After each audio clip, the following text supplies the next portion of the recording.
3, 2, 1, and we're live. Hi, everybody. Welcome to a very special SpeakuP Monday here.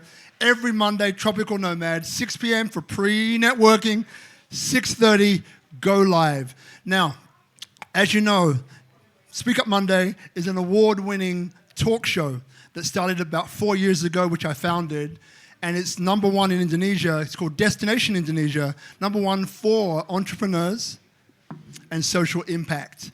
So tonight is very powerful and important because we've been talking about Silicon Bali, not Silicon Valley, but Silicon Bali.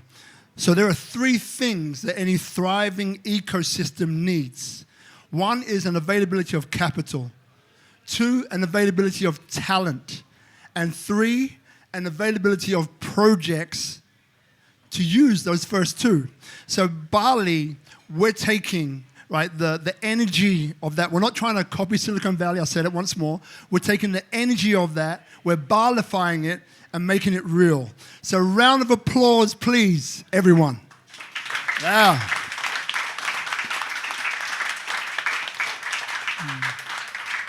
Cool. So now pretty soon I'm going to pass this mic over to my sister, Melissa of S21, who has been instrumental in putting together for the very first time, along with Bruno and the team, this Crypto Week Bali, which is the first time that has ever taken place. And tonight's panel discussion is going deep into a conversation that we started about 1 month ago where Don Emilio was here on the panel as well. We're going to go one step deeper into that. But tonight, I just want to pass this mic over, and I'll be back at the end to announce what we have next week, which will be Cheryl Morella, who is a managing editor for Tatler Indonesia, who is amazing. But let's get back to this week. Please put your hands together for Melissa from S21, Crypto Week Bali.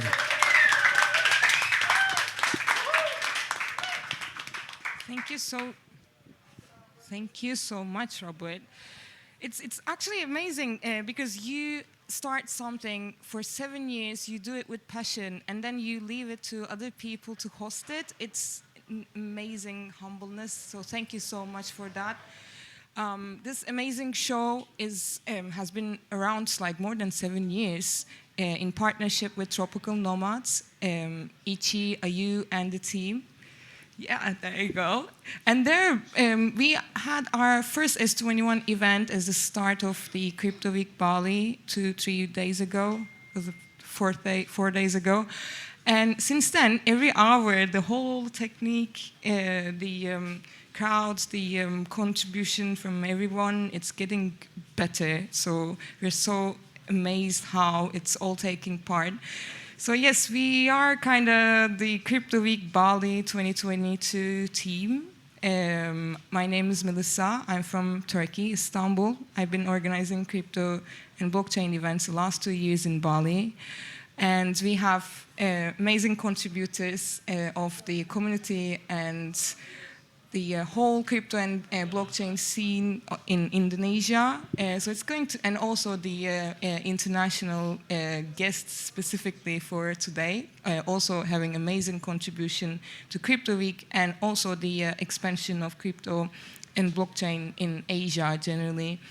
So I would like everyone to introduce themselves. This idea to host today, this specific Crypto Week Bali session, basically, with these people here, was because we had one session a month ago, and we realized, actually, we're always talking about the benefits of blockchain, crypto, and everything, like some notions that are new concepts for everybody. And I felt like without talking about the issues and problems, talking about the answers and the solutions for these problems, it's not going to make the biggest effect and influence. So today we're going to start with what actually changed crypto and blockchain in our lives. And all these people have been contributing to make a change in other people's lives by being influenced and inspired by this social and economic transformation. So I would like to have everybody's introduction, and also, how did you get into crypto? What was your first purchase, first inspiration? Where did it ring the bell? So can we start from Ida? Me. Ladies first. Oh. Hello. Hi, everyone. My name is Ida, and I sit here representing Fluidity Money as co-founder and chief legal officer, and also the president of Women in Blockchain Asia. So, yeah. Yes, women power. So how did I get involved into this? Complete disclosure. I'm actually a trained lawyer, M&A, securities, TradFi, CFi, okay? I went through the bouts of the correct education, the correct way of ending up in the right law firm, basically making rich people richer. I ended up in a law firm called Clifford Chance International. And all our clients are blue chip, big clients like banks and all these things. So they hire people like me to make sure that the wealth divide remains as it is, okay? They hire people like me to make sure that they continue to partake in the biggest distribution of the wealth, okay? And just giving tokens to the rest. So how do I ended up in blockchain? Again, complete disclosure. I took time out just to have family, okay? And then my time out ended up as 8 years. And when I came back, I wanted to go back to law because that's just the normal course. You were a lawyer, go back to become a lawyer, right? The doors were shut. And the only door that was open to me at that time was this company who was thinking of doing a Pakistani exchange. And they asked me, hey, do you want to do this crypto exchange? And that's where I got introduced to the word blockchain. Trust me, I don't know that there is such word called blockchain at that time, but because of ego and I was desperate, I just nodded my head and said, yes, of course I know blockchain. Of course I know crypto. Get me onto it. But because I was put on like this, I had no choice but to dive deep. And I had no choice because here I am facing with so many people who expected me to know about blockchain, and I represented myself as knowing about blockchain. I had no choice but to read, learn, and dabble. I set up my own MetaMask wallet, and then I did the first mistake. I copied all my mnemonic phrase into Word. So I learned that.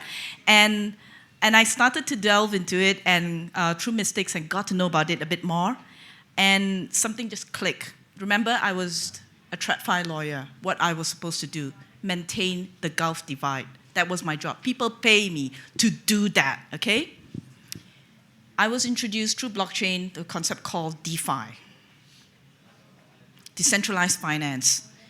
And I saw what decentralized finance could do through smart contracts, through apps, was essentially bridging the gap, forcing the removal of intermediaries, what I call as fat, okay, that sits on the layer, and just remove them because it can be automated, number one. Number two, they open sourced all these codes, which means licensing is out of the picture.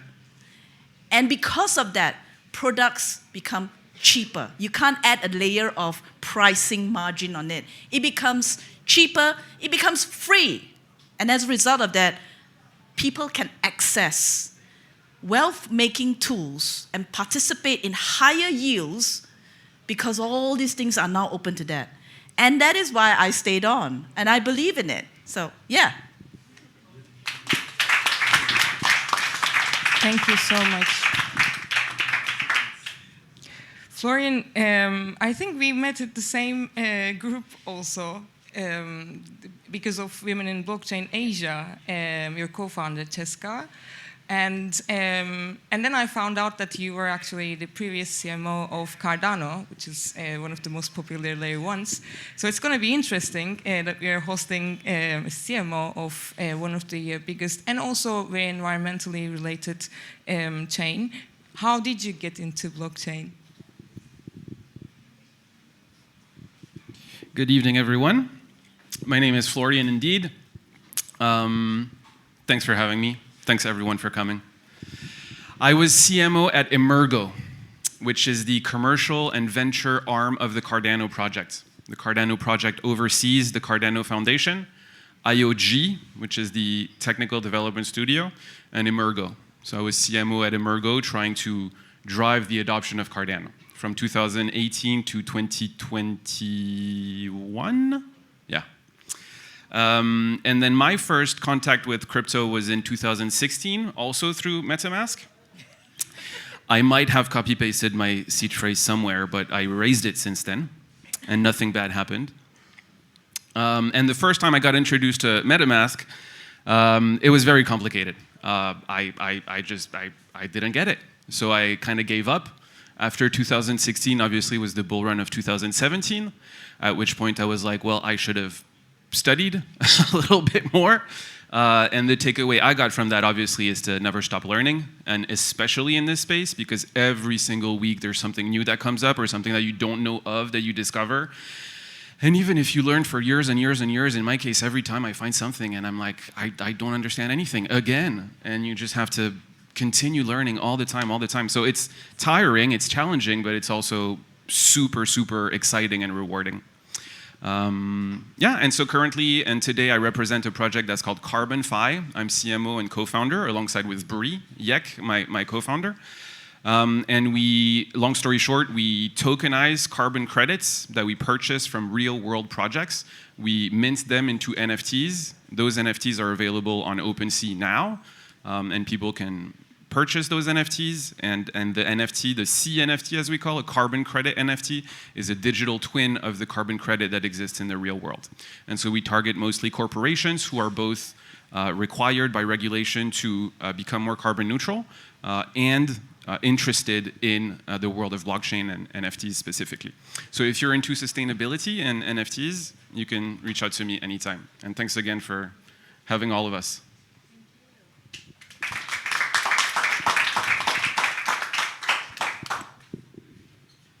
You ready? This is the fourth day of Crypto Week Bali, and we're still kind of like on that treadmill, and so I really hope that you had some time to rest today. And Bruno, thank you, and without you it was impossible, obviously. Let's listen who you are actually doing all this and bringing all this together, people together. Who are you?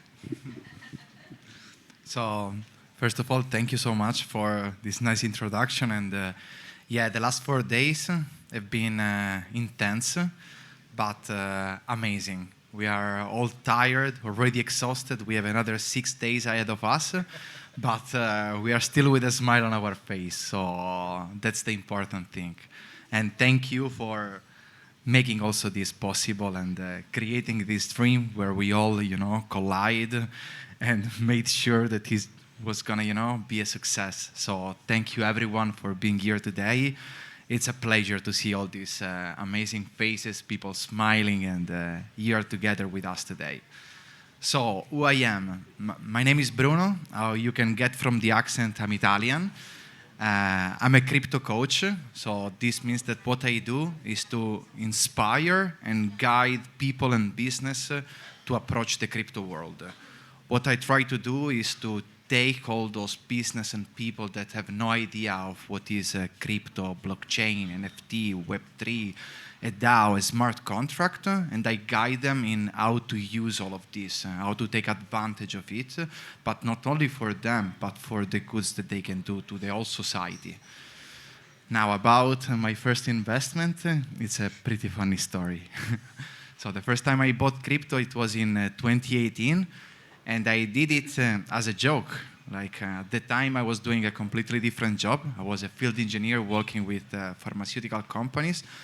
And a friend of mine came to me and told me, Bruno, let's buy some Bitcoin. I was like, no, man, I don't know nothing about it. Why I should buy it? And he was like, man, if you don't buy it, at the end you're going to use this money just to party every weekend. So let's put it in something. Maybe they're going to become something else. And he convinced me, and I said, okay, let's buy it. And from there, he bought it and transferred it to me into a cold wallet. And this cold wallet is still in the safe of my mom's house.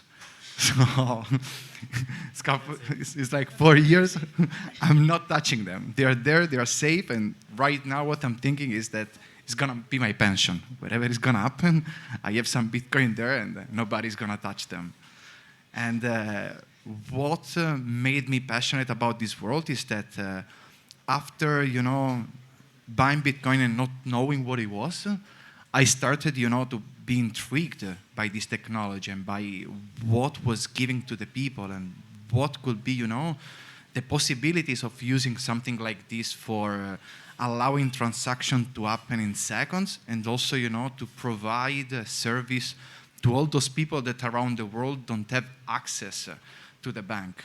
I would like to tell you a story for make understand this concept. Until a few years ago, I was living in the US until December of last year. I was in New York. And there was something that happened to me a couple of years ago, that really impressed me. I was doing grocery, and I was in this little shop where there was an ATM of Bitcoin, where you could withdraw, and at the same time, you could also put money inside. I was still in the phase where, speculation and all of this, not caring too much about, because, it was just 1 year that I was in it. And what I saw is that when I was in US, for me to get a bank account, it took me like 4 months. I was there with a working visa, and the first 4 months, my salary was arriving to my boss, and then my boss was sending it to me, to my Italian bank account. It took me 4 months to get a bank account in the US. And while I was in this grocery store, I saw a lady from South America. She arrived, probably she's one of those ladies that cleans around. She arrived, she took a chair, she sit in front of the Bitcoin ATM machine, she took out a pile of cash, all the cash that she made in a day, she scanned it, and she started to upload money in it. And I thought, wow, she's not even checking the price of Bitcoin right now. And she's just putting money in it. And that was the moment when I said to myself, she doesn't care about the price. Because for her, what is important is that this is her way for saving money. This is her store of value, because she doesn't have access to the banks. She doesn't have the possibility of saving in the classical way like everybody else. So she found another solution, despite, the government, the institution were telling her, you are nobody because you are an immigrant, you don't belong here. And she found a way to preserve her wealth. And probably at the same time, she was helping her family, that maybe in South America somewhere, they were scanning and using the same Bitcoin address to withdraw money or to still putting money in it. And that example for me was a revolution for me, because I was like, wow, this is the real value of crypto. So I really believe that this technology is going to bring balance to the world, is going to bring unity, and probably is going to allow us to help to make a redistribution of wealth, because it's necessary right now. So I hope I didn't bother you. Thank you so much.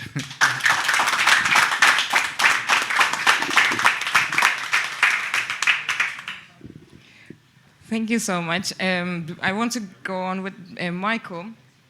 It's actually the way we met was in one of the seminars, but the first click was basically both Republik Rupiah, and he's the founder and CEO, and S21 are cash negative incentives, and we were like, yeah, okay, let's spend more money on something that can hopefully create some value for the communities. So Michael is, Republik Rupiah is one of the biggest media, crypto and blockchain-related media production in Indonesia. How did you get into crypto? I really wonder. Can you hear me okay? All right, thanks for having me. It's cool to see so many people out here, especially for those of us who have been in Bali for a while and remember the times of the streets being empty in the middle of the pandemic. This is so exciting. I'm so excited to see so many faces here. So I've got a background in education. So I studied education, but I didn't go into the educating part. I went into the business side of education and spent almost probably 9 years of my life. I set up a consulting company called Global Pathways, and we focused on the flow of students mainly from Asia through to Western countries to get educated, and course content from Western countries back out to Asia. And so I spent a lot of time in Mongolia and Japan and Singapore and Malaysia and here in Indonesia setting up education platforms, and then the option for Asian students to go and get Western educated. And so we dealt on some big projects, like in Mongolia, we dealt with the largest English school in Mongolia, and we were able to set them up as an international school and also as a college or a university through course content, and then by the Mongolian students then being able to flow on into study abroad. And so that was my background, and I'd been traveling quite a bit, spent pretty much, like I said, a decade of my life traveling across Asia. I got married, and my wife didn't like the idea of us just living out of suitcases, so she said, pick a spot. And so we picked Bali, and we set up shop in Bali just before pandemic happened.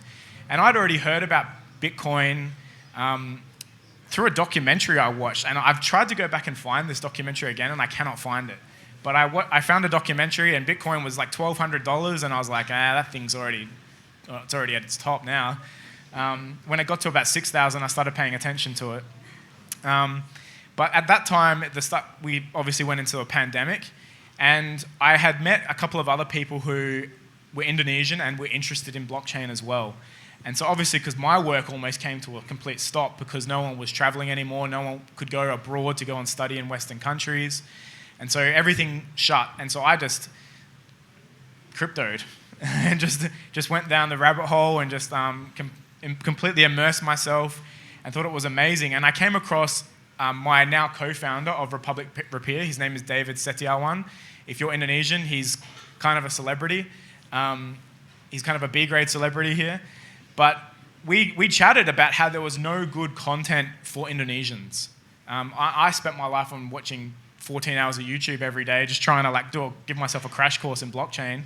But there was nothing in Indonesian, not much anyway. And most of it was very scam-based.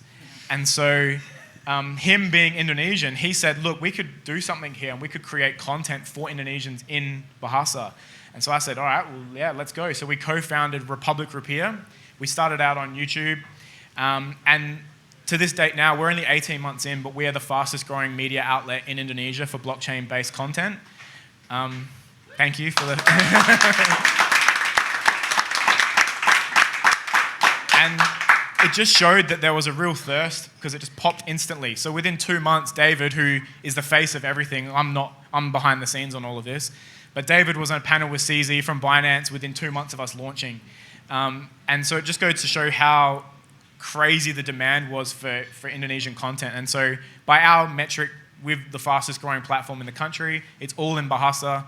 And we're just about creating educational content for Indonesians so that they'd have no disadvantage from any of their English-speaking brothers and sisters from all across the world, but they have the same access to content and this opportunity that anyone else would, and there's no sort of advantage just because you were born in one country and spoke one particular language. So if you haven't heard of us, Republik Rupiah, we're on YouTube, we're at republikrupiah.com.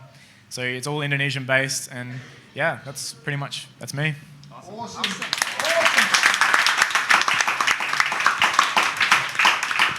You rock, Bennallack.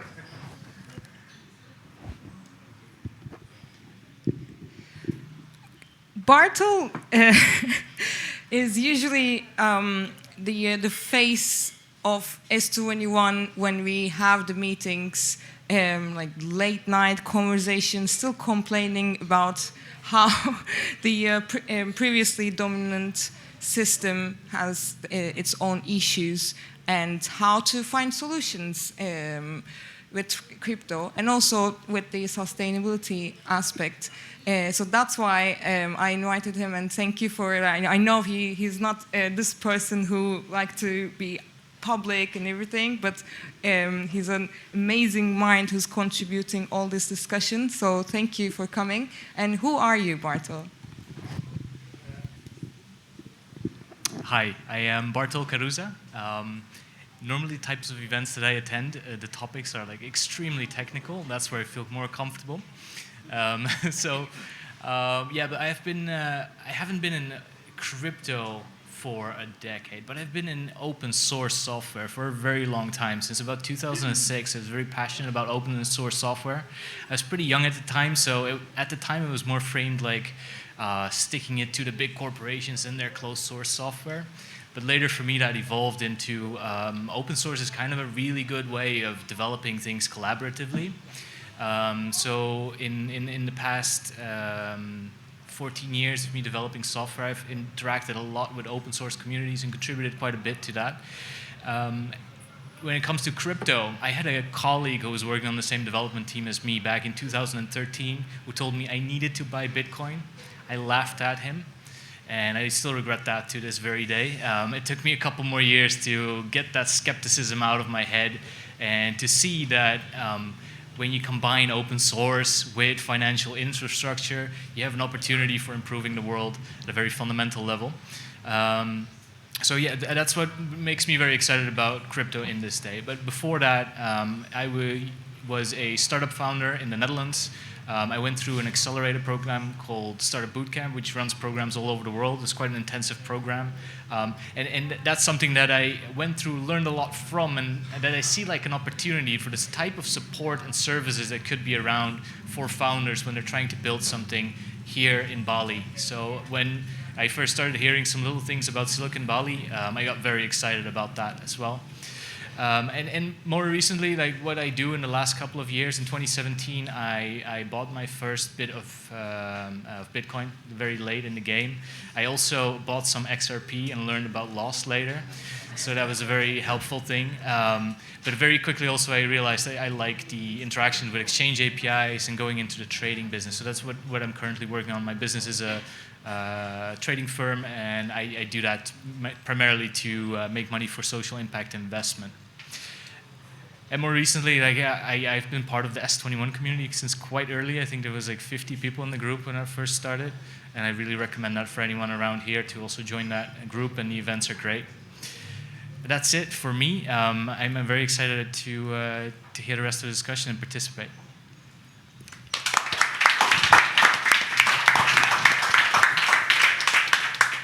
Thank you so much, Bartol. Yes, actually, Bartol, Mega, and Ghazi are, friends who's been like more than 2 years almost now, and they contributed, I think, a really good amount of value to the communities. And Mega is the founder of Crypto Girls in Bali. Her group actually herself mainly organizing the events, introduced a lot of women into crypto space, set up one by one wallets, and it's an amazing group which has an amazing ratio of crypto professionals also. It's not only women also, they accept men, but not mansplaining. So, Mega, who are you? Yeah. Hi everyone, I'm Mega, and my background is actually also law. So same with Ida. I was also an M&A lawyer. I was working in Jakarta, and then it was Big Bull Run 2017, and I was hearing about Bitcoin, and I decided, you know what, I'm gonna put maybe $1,000 to it. And then the next month it went down horribly. So I thought, oh, this is a scam. And then I went back to be a lawyer, right? And then, long story short, I got a job, a remote job, and I moved to Bali. And then I found, and then I met people who are very into crypto, and I told them, oh yeah, I bought this Bitcoin, and then it's a scam, right? And then they were starting to like mansplain to me what Bitcoin was and everything. But it was a good mansplaining because I learned a lot, and they taught me that crypto is not only about trading. There's like an amazing technology behind it, and I started to get into it. And then because of that, I pivoted career. Now I'm a research analyst for Nansen, which is a blockchain analytics firm. And that's where I found the most interesting thing about blockchain is that everything is transparent. And you can hear people, all these marketers, crypto influencers saying like, oh, this coin is great, this coin is great. But you can see on the blockchain, like when did they buy it? How much did they buy? And with my job right now, I can actually see it. I can, I don't need to trust people. I can verify it on the blockchain. So that's what I'm very excited about. And when I created Crypto Girls in Bali, it's because every blockchain meetup that I went through in 2019, I was the only woman. I'm sure Melissa and Ida could probably relate to that. So I set up a group for girls to join more into blockchain and not feel very intimidated, around men, because, it's, it's more fun with girls. So yeah, so that's, that's a little bit about me. I'm just being honest. Thank you. Thank you so much. So yeah, I mean, we were 50, our group when S21, it was not even S21, and Crypto Girls in Bali, and Sims group for beginners. So it was like girls only, let's say girls only, S21 for like heavy tech, and Sims beginner group, which was basically initiated a lot of people into crypto, and Ghazi has been organizing crypto events almost like also 1.5 years now, right? Like almost 2 years. Almost 2 years. So these people are actually at the forefront of this beautiful community.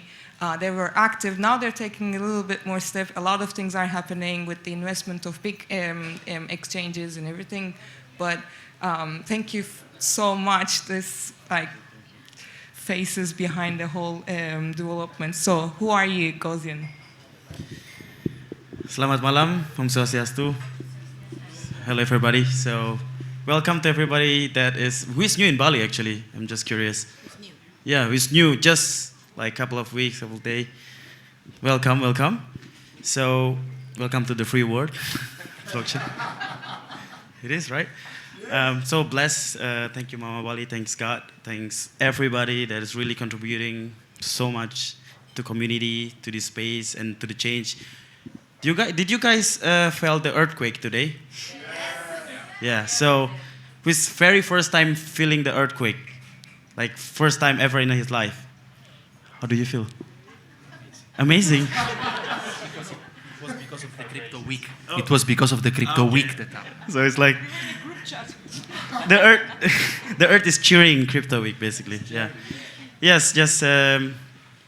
Interesting how the Mother Earth shakes you and then forget you about anything they're doing. People. I was sitting down there and then everybody ran out and it's like, what's happening? So because for us Indonesian it's Tuesday. Yeah, earthquake is just a nature. It's natural human being. So I'm Ghazian. I've been actually in crypto.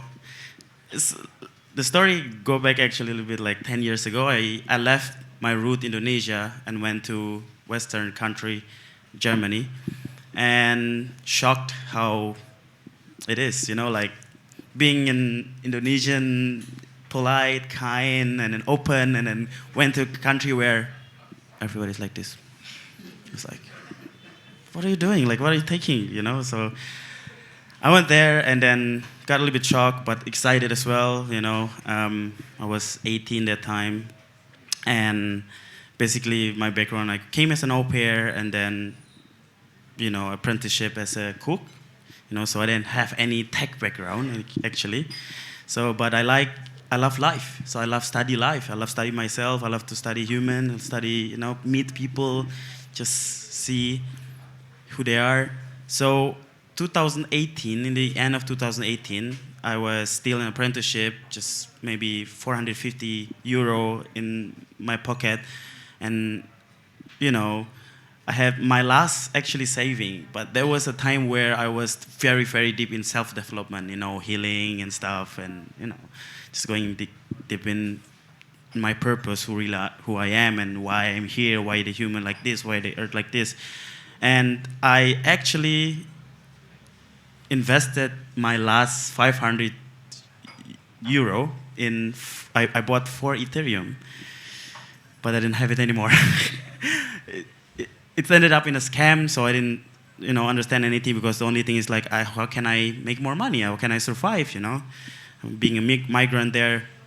So then I kind of actually left the crypto world, still like just dealing with my own shit.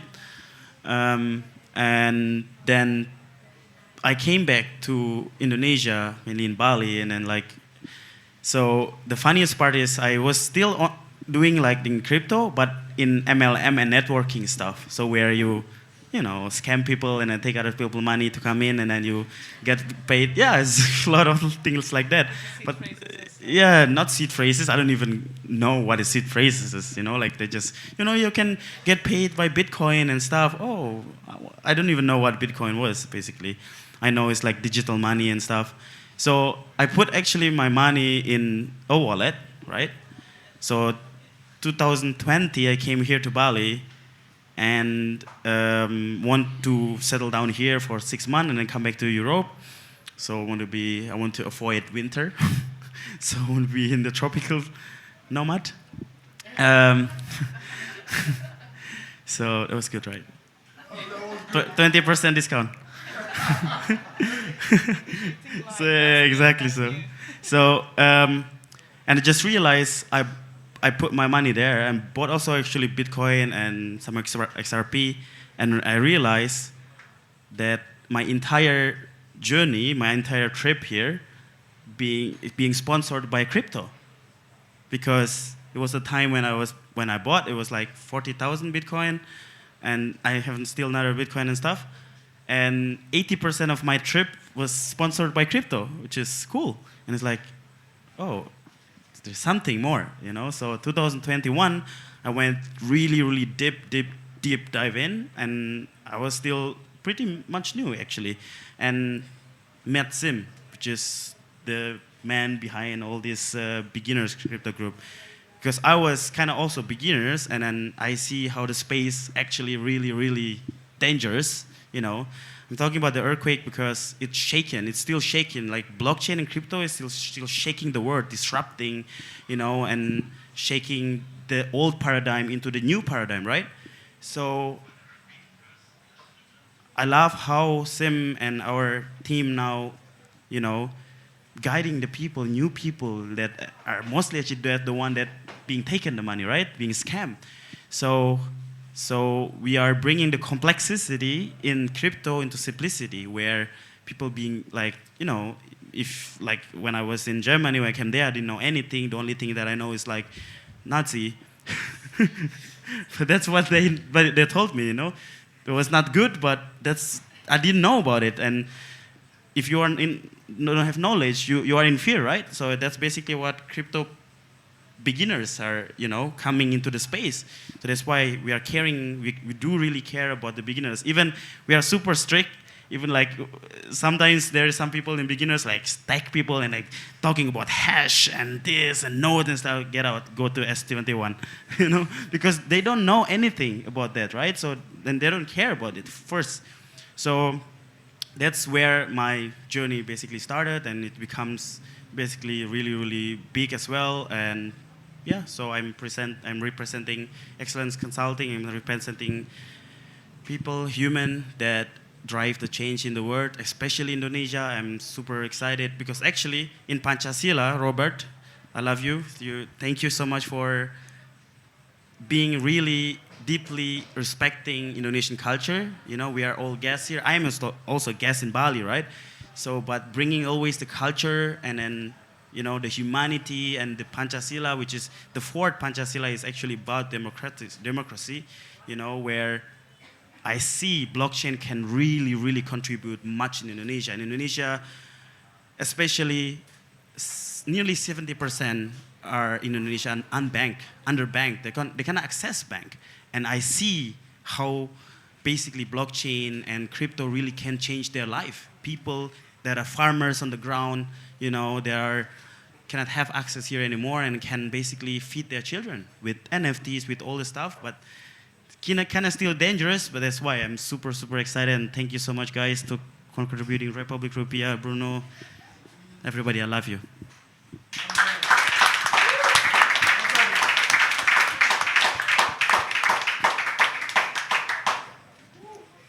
Thank you so much.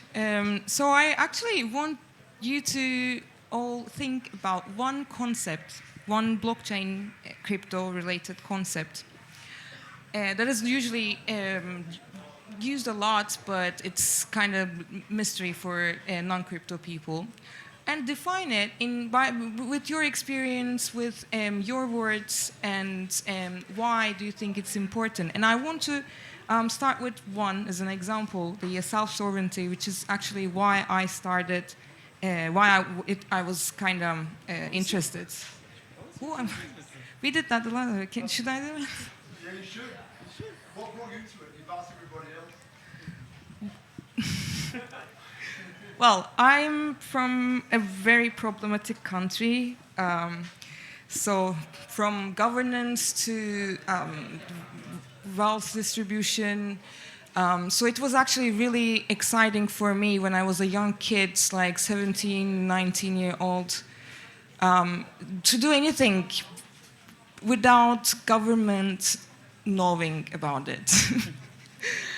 That's why I was hesitant to talk about it in live, but so basically, yeah, we cut this, right? So basically, the self-sovereignty. Yes, it's live. We cut it. Yeah, we cut it. No problem. Self-sovereignty was for me was one of the biggest thing because it was a nation state. Turkey is a nation state, obviously, and the nation state is built on the concept of the sovereign owns the land and the people that lives there, and the people and the land belongs to the sovereign, and it comes from that root, and it has a very strong ties with the possessions, basically, to be able to possess anything.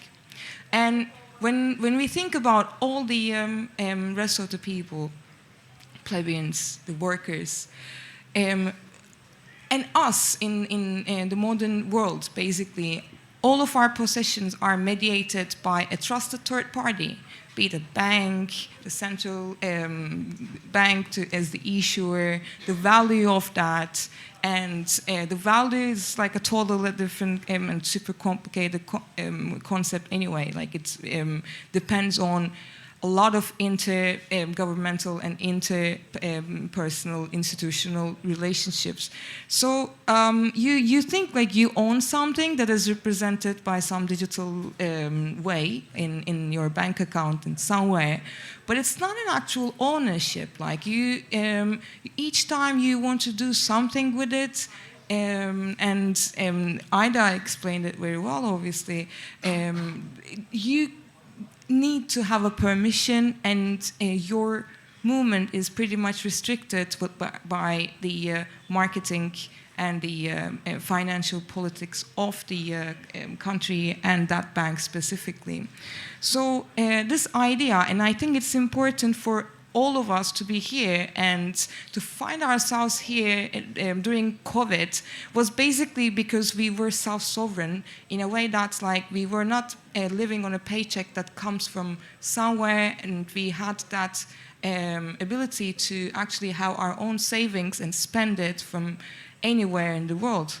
And that obviously, like in a post-apocalyptic scenario, gives an access for everyone, like being a digital nomad and like being crypto professional. It's or just an investor.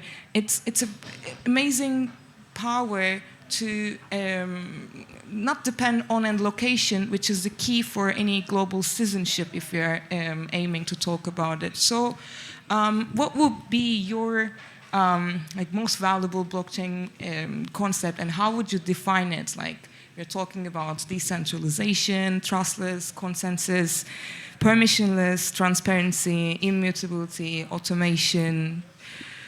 And actually, we had a survey lately in S21, and decentralization is obviously the most valuable concept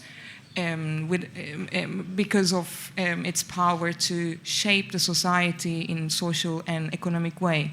So I think maybe we start from there this time. I think for me personally, obviously, decentralization is really important. Coming from Indonesia, you know, we also have similar problem with where you came from, especially as people like, I don't know, convicted felons, they will find it very hard to get back into like the financial system and everything. And for me personally, because of my job, and also dabbling in crypto for a few years, I found that transparency is very important. That's what separates, for me personally, from like the noise and the actual signal. We can actually verify anything, not only the transactions. Like right now with the bank, you need to call the bank, go through the bureaucracy and everything to get one information. But with blockchain, you can go to the Explorer and find out what you want to find. And also with the codes as well, you can see with the smart contract, whatever you want to find as well. You can rely on the community to find the exploits, or maybe learn the language yourself and find this exploits yourself. So for me, the main things are decentralization and transparency. Pass it on. For me, I think the first one that comes to mind is just because of the size of the impact of it. There's a huge financial system in the world that is a very large portion of the total global GDP. And a lot of it is happening in sort of an opaque firm, layered on firm, layered on firm, layered on some government, layered on some bank. Mechanisms that are, in a lot of ways, are very self-serving, that are hard to change because of that. But something simple as making it all visible makes a lot of the bad practices in the financial ecosystem disappear, because once it's in the open, it's really hard to sustain a bad practice. So for me, transparency is something that really pulls me into crypto, like the vision of a financial system that is auditable by everyone, not just by a select few. And obviously decentralization also helps, so that one nation state doesn't have too much leverage over another because of dependency on some financial systems. So those two things really help, I think, lead us into a better world at a large scale of the big numbers where that kind of matters. Obviously, there's a lot of benefits to individuals, such as privacy, but yeah, I think those are like secondary concerns for me, but I hope someone disagrees with me. I'm going to pass this on. Same question? Can I get a little bit deep, a little bit sentimental? Do it! So, yeah, I might need some tissues. So for those who have traveled the world, which I'm guessing a lot of people here have, Bali has a very unique individual that draws people in, and most of us have seen a lot of the world. You realize that the way that things are in your home country are not the way that things are everywhere else, and we've heard about that already. And I've been able to see it and how I was given certain opportunities because I was able to stand on the shoulders of my ancestors. And my ancestors had certain I have certain privileges because of my ancestors. And my ancestors, I'm Australian, they didn't have it great. I got curious and I went and looked back at my ancestors, and I've got pretty much slavery. Like, we were taken by the British Crown and forced into labour camps in Australia to build a country.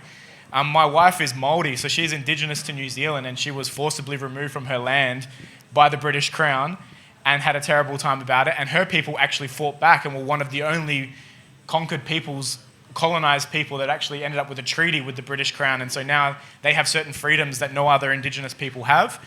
But most countries in the world have some sort of unfair advantage over others. And where you sit on the spectrum is dependent on your ancestors.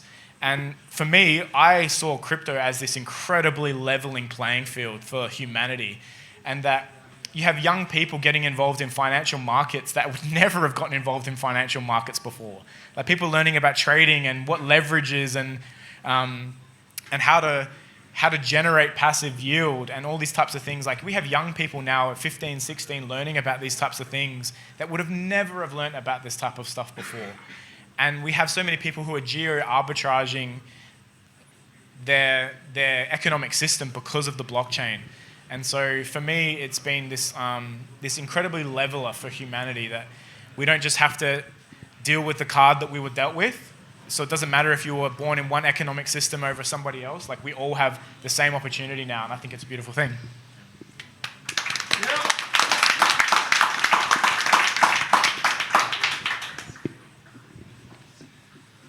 So for me, I think, of course, decentralization, the most important. That's why I think everybody, we left our own country, no?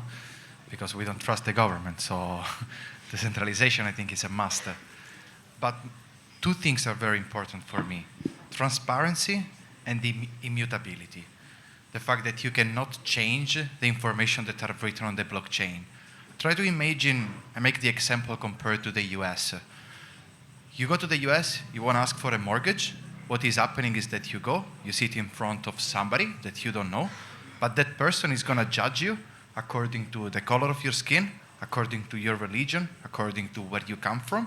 And this is going to be its bias that is going to decide if you're going to get that mortgage or not.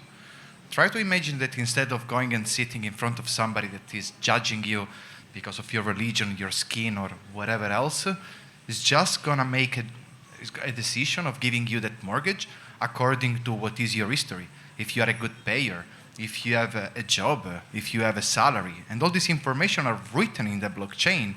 So this means that nobody can alter them, nobody can change them.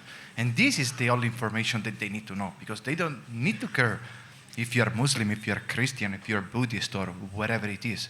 Just the important is that if you are going to ask a mortgage, that you are going to be able to pay it back. And with smart contract right now, we can do it. So for me, immutability and transparency are very important to make sure that this technology is going to take place and is going to help all the world. Because at the end, what it's stopping right now, a lot of people, what is the fact that they don't have money. So they cannot support their family. They cannot send their kids to school. They cannot build a new house. They cannot buy more land. And they are stuck in the same situation because they have to struggle with the same job without having the possibility of taking advantage of the job or getting, an upgrade or something. They're gonna stuck in that life forever. We can change it, and we can change it for good. Thank you.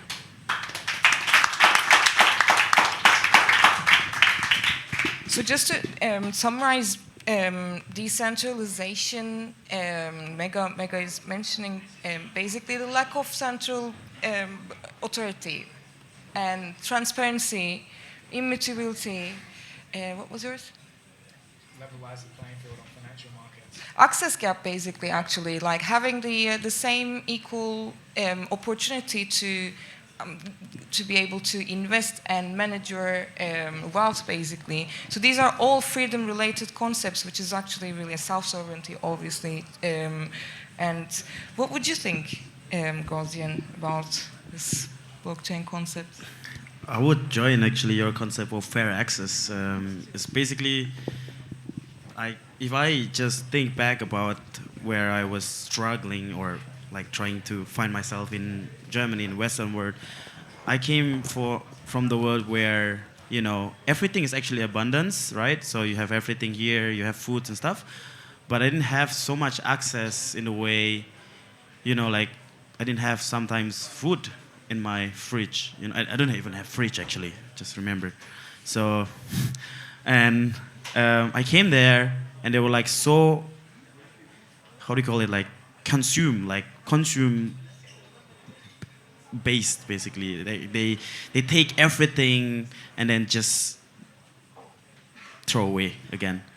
I was there and then like trying to, went there and migrant as a migrant and then want to help my family. Basically, one of my purpose I went out is basically want to help my family, right? So being able to send for myself and then, prove my family that I can do it as well. So I tried to actually send my money, around 50 euro, it was like 2013. And the only thing that I knew was basically sending with this, this, I don't want to say the brand, like the yellow thing, the yellow thing. And I needed to pay 30 euro in order to send 50. and it takes like 2 weeks, and I don't know if it's coming or not, you know? So it's like, I don't want to send this, right? So, and the fair access is like not just, you know, like, as I say, there is like almost 70% in Indonesia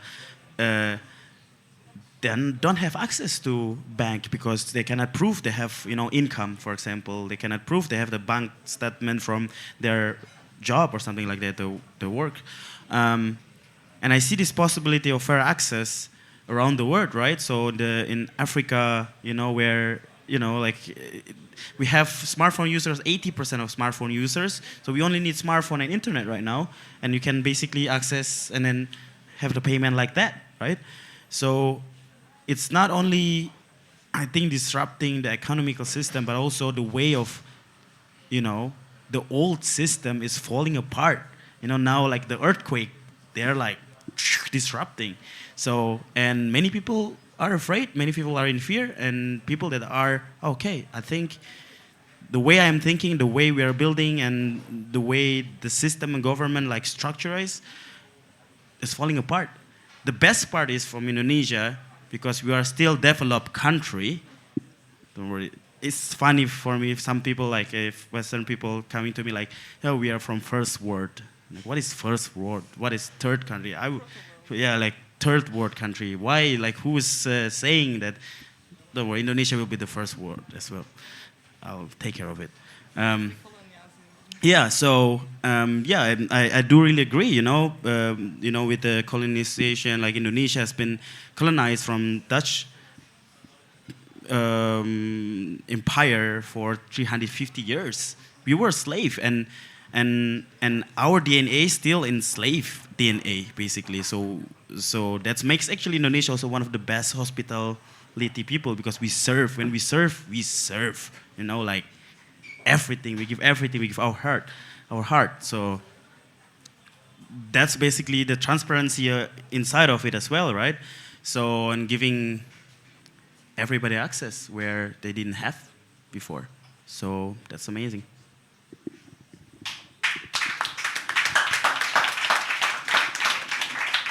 Thank you. I agree everything you guys said, okay? But I'd like to go a little bit deeper, okay, for today. The blockchain opens up every single characteristics that you all mentioned: transparency, decentralization, etc., immutability. What I discovered was this. You see, the blockchain is one thing, but you need to build an application layer that sits on top of the blockchain. And that is where we are failing. Because the blockchain opens all these opportunities, but the applications are not actually realizing the fullest potential that all these blockchain characteristics are bringing out. So take, for example, staking. Everybody knows that, right? In the context of Indonesia, not Indonesia, Vietnam, people, I'm not talking about people who can afford to dabble into crypto. If you think about this, all right, staking is basically savings. It's locking up your crypto into a protocol and let it yield and let it earn. And then you take interest from it. Now, I'm asking you to take one step back and ask yourself this question. How many people can afford to do that? Because it means this. You need to have money to buy crypto. You need to have money to park it aside and not play with it, not spend with it, not do anything with it for a time period. You need money. You need money. By building all these apps that does it, you actually defeated the purpose what blockchain is supposed to do.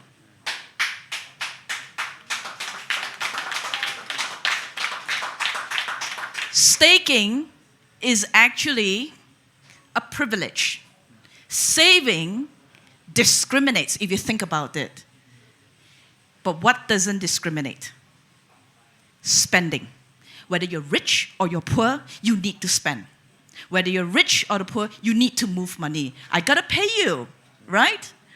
You got to give some money for here. That's all movements, okay? And that doesn't discriminate. So what is the problem? Liquidity, in a nutshell. Liquidity is the problem. And so that is why we pay a lot of attention into solving this. So what we are doing, essentially, is focusing more on apps that actually incentivize you just for moving money. So you don't have to lock it up because you can't afford it, but you have to spend. I have to swap with you. I got to pay you. I got to pay you in crypto, for example, like that. The very fact that I am just paying you in crypto, I get incentivized. I get the benefits of the yield. Now that is what blockchain is supposed to be, I feel. Because if you don't unlock this, if you don't solve this, every single thing that we talk about here, the immutability, the decentralization, everything, that it cannot be realized to its fullest potential. So yeah, liquidity. I know it's not on your list, but that's not my one.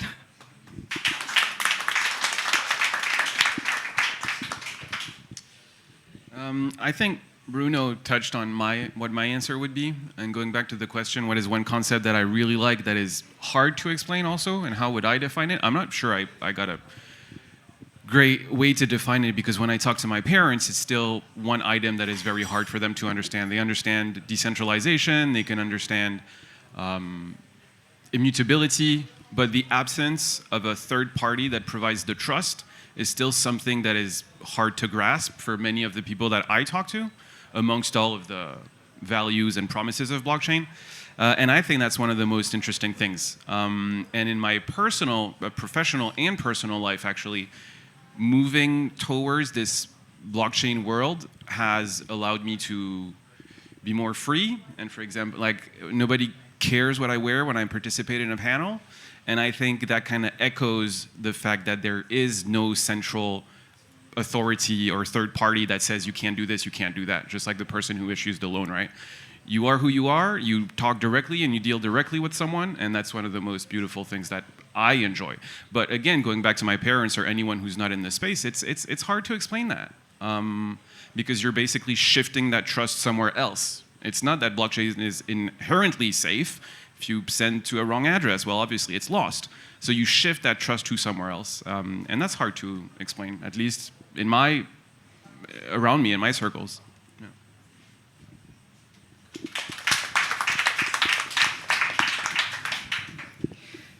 So maybe this can be a message now, like an interim message, that like being aware of the issues that shapes our lives, our wealth, our possessions, our social relations, economic relations, is actually the key to use and shape this opportunity that is out there, which is like all of the products we're talking about, obviously, technologies like the decentralized autonomous organizations, NFTs, DeFi, like there's so much potential, but it's not. We are not talking about like kind of like mobile phone, which is also like developing. But eventually, we are talking about a potential, a technology that's going to be an infrastructure, and the basic thing, the basic key to actually build products that can be adopted by many, which is the key in blockchain.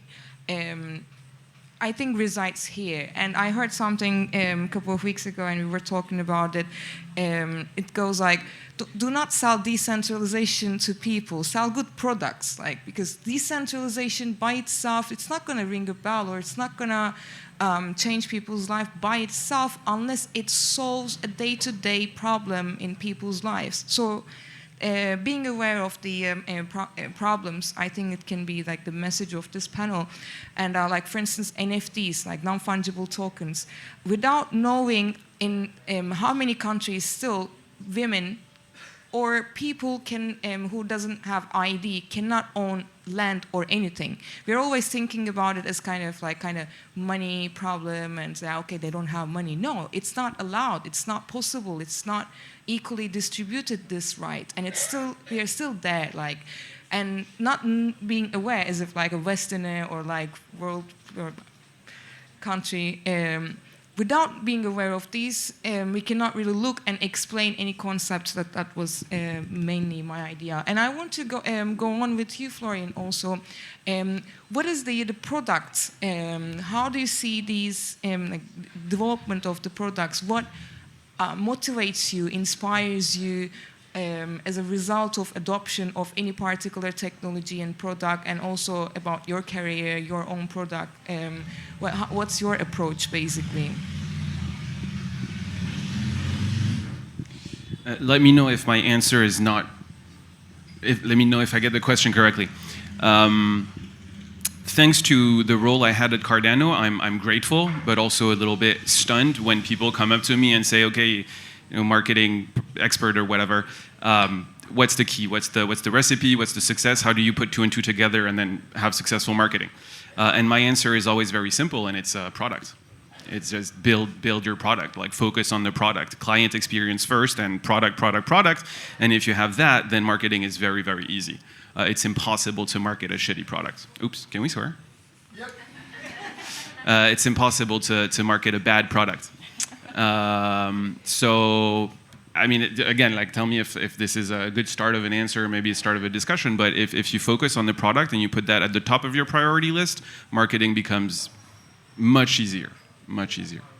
And I think it's very motivating to, even personally, even if I do marketing, I think it's more motivating to focus on the product because it's more tangible.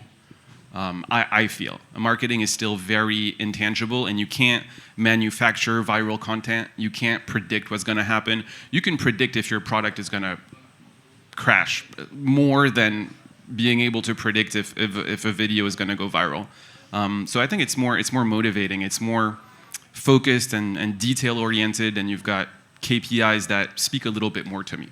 So when I work with projects, I work very closely with the product team all the time.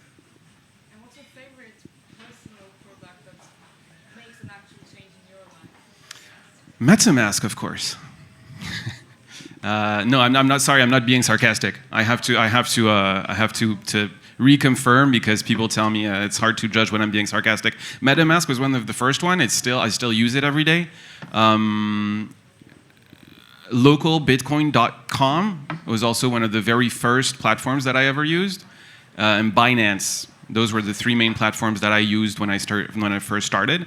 And MetaMask is still around, still use it every day, and our own platform that we're building. Like, I'm actually the first one of the first beta users, and every time we push out a new feature, I'm the first one to try it, and I'm staking, and I'm buying our own NFTs, and yeah, I spend a lot of time on our platform. And MetaMask, local Bitcoin, and well, not Binance anymore, but yeah.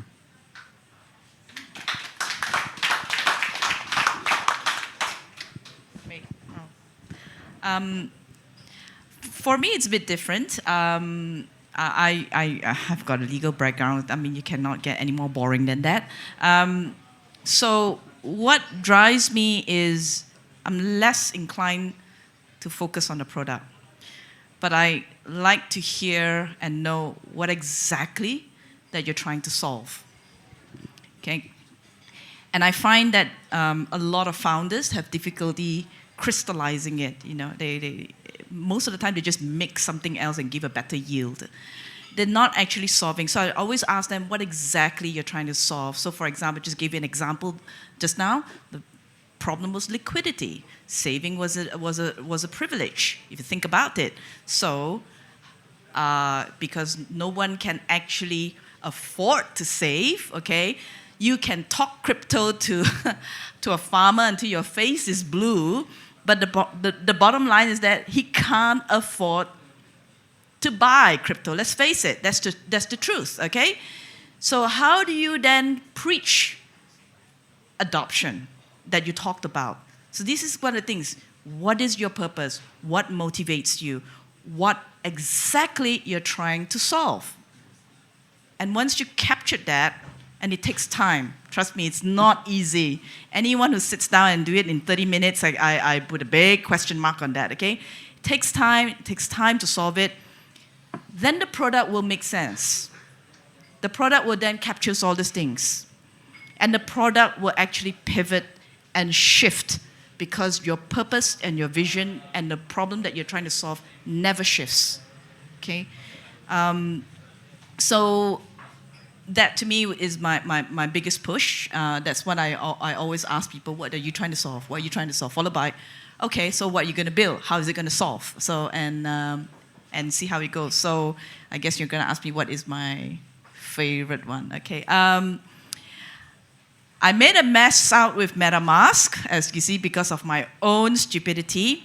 But I have seen with my own eyes as I was dabbling with it how MetaMask evolves through time because they were listening to people. They were listening to people like me, okay, who make mistakes like that, okay?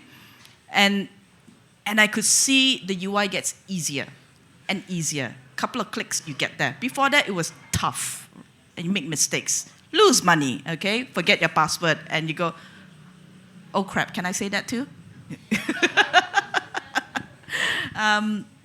So yeah, and I like it because this product talks to the people and makes it easier and therefore makes the adoption easier. And of course, what we're building in Fluidity, because we strongly believe that that you need to actually increase liquidity. And not only that, you need to increase the value. The technical term we always like to use is utility, but really it's the value of the liquidity to create stickiness, okay? And until you do all these things, then all these apps, all these blockchain, all these things that you talked about, you can't see it because people need to say, hey, I get something out from it. I want to use it because I feel connected to it and I can contribute to it and it gives something back to me. So that's what Fluidity is building. And so, yeah, we build it because we all believe not so much in the product. We believe in the vision, really. And the vision is to get more people to interact, to engage. So, yeah.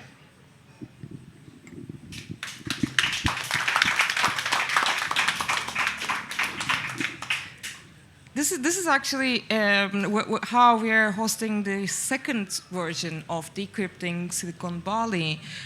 Because when we were talking about this whole notion of Silicon Valley, that was basically like, okay, so a lot of now crypto blockchain activities happening, communities are building, and we are talking about it and living with it every single day, basically. But this cannot be because Indonesia is like, compared to Europe, is a cheaper labor. It cannot be because life is like much easier here, you don't have to work a lot. It cannot be because any of these factors that actually, when it's used properly, blockchain and crypto should actually provide a solution for. So the idea of Silicon Valley is to like build an ecosystem where we actually use and implement these technologies in a way that it solves they are everyday problems and also creates this equal give and take culture. That is what we were doing also with S21, because the basic notion of blockchain, again, like the way you contribute as a miner, like Bitcoin, let's say, the way you contribute to the system's security is being rewarded. So by the simple fact that you are securing a transaction, you are approving the transaction, you're actually contributing to the whole of the whole system, which is the totality of these parts, but also you are feeding yourself, you are being rewarded. And this is the the most important analogy for me, and it's going to be at the heart of Silicon Valley too. And what your perspective is, working very closely with Asian and Indonesian communities and the people taking a lot of newbies on board with crypto. What is your favorite product? Like, what's your vision? How do you see the Silicon Valley and the possibility of building an actual human-oriented product in Bali and Indonesia? So, I don't think product is the most important thing. People are not buying product. People are buying value, buying what creates, what improves my life. So everything creates by value, right? So if you see blockchain, what is blockchain? Blockchain is only a bunch of computers connected together, right? And it creates value, which is like we need the apps, what kind of value that the apps bring. And the simple part, the simple questions that I like to always give to beginners, especially, is like if they are being offered by a queen, oh, this is like the best project ever, it's the next Bitcoin and blah, blah, blah. It's like, what does it do? What does it do? Like, and the second is like, where does the money come from? Where does the liquidity come from? And mostly from other people's pocket, right? So my favorite product is actually human psychology, the human itself. Like bringing the education to the people that's not understanding where they are touching this space. You know, so product is only the tools. It's like, it's like knife is a tool. Like if you don't know how to use the knife, if you don't have knowledge, you can, stab yourself or other people. If you learn how about it, you can create something beautiful. You can be a chef, right? So product is only a tool to create value, which means what is the value that you want to create to the world, to the people, to Banjar, how can you feed your children, the next generation, not just creating a coins that has nothing, has no value, because you want just make money, raise money, and then pump and dump, ICO here, IGO here, right? So ITOs, I don't know. So yeah, so like that's the most important for me. I want to create a product, but because you were talking about it, like what is your product? Which product? My product is this and this. We are creating like money. What is money? It's only a product. It's only a tool, but it's a scam actually. If you think about it, it is. It's a trap, right? So if you don't understand, that's why there is so much poverty, because they don't know what is money about, what is all about money. That's why it's the education, the human psychology. Like, how many of you guys riding this roller coaster? Oh my gosh, Bitcoin is going up again. Oh, it's going down again. Okay. Like, if you control your psychology, your emotions, that's how the market is actually driven, right? So, let alone not just in crypto, in the market, like, oh, chili is getting less. The price of chili is going up. And everybody talk about Chile. Earthquake is happening and there is something there. So how can I provide value to other people? How can I improve people's life? As we speak, one of most favorite product in the blockchain is like, I think in the next stage of crypto, most of the crypto will die. It's like now it's 1997 in internet. Crypto that has no value will die. They will go away. And now, how can we create a product that brings so much value for the next generation, for our grandchildren, So, real value product, which is like, as we speak, we are creating or supporting, advising, you call it, copper mining, tokenizing copper mining, which is like only the wealthiest people can basically reach it, So you buy NFT in the metaverse, but what is the value? People just, the price is good now, and then they buy, and the other people that has more money and spike up the price, and it's gone again. There's no hype again. Then another project that we have is they buy NFT, but the NFT is basically you buy a real land. Like you buy the productivity of a rice field. You buy, let's say, 1 hectare of rice field. There is coordinate of the coordinate of the place itself, and you buy the productivity of this land. And the money is not coming only to the people that has so much money and bring the rice field and export here. The money coming to the farmer's pocket, and we educate people how to plant, how to make farming hype again. That's what I'm care about. The value here.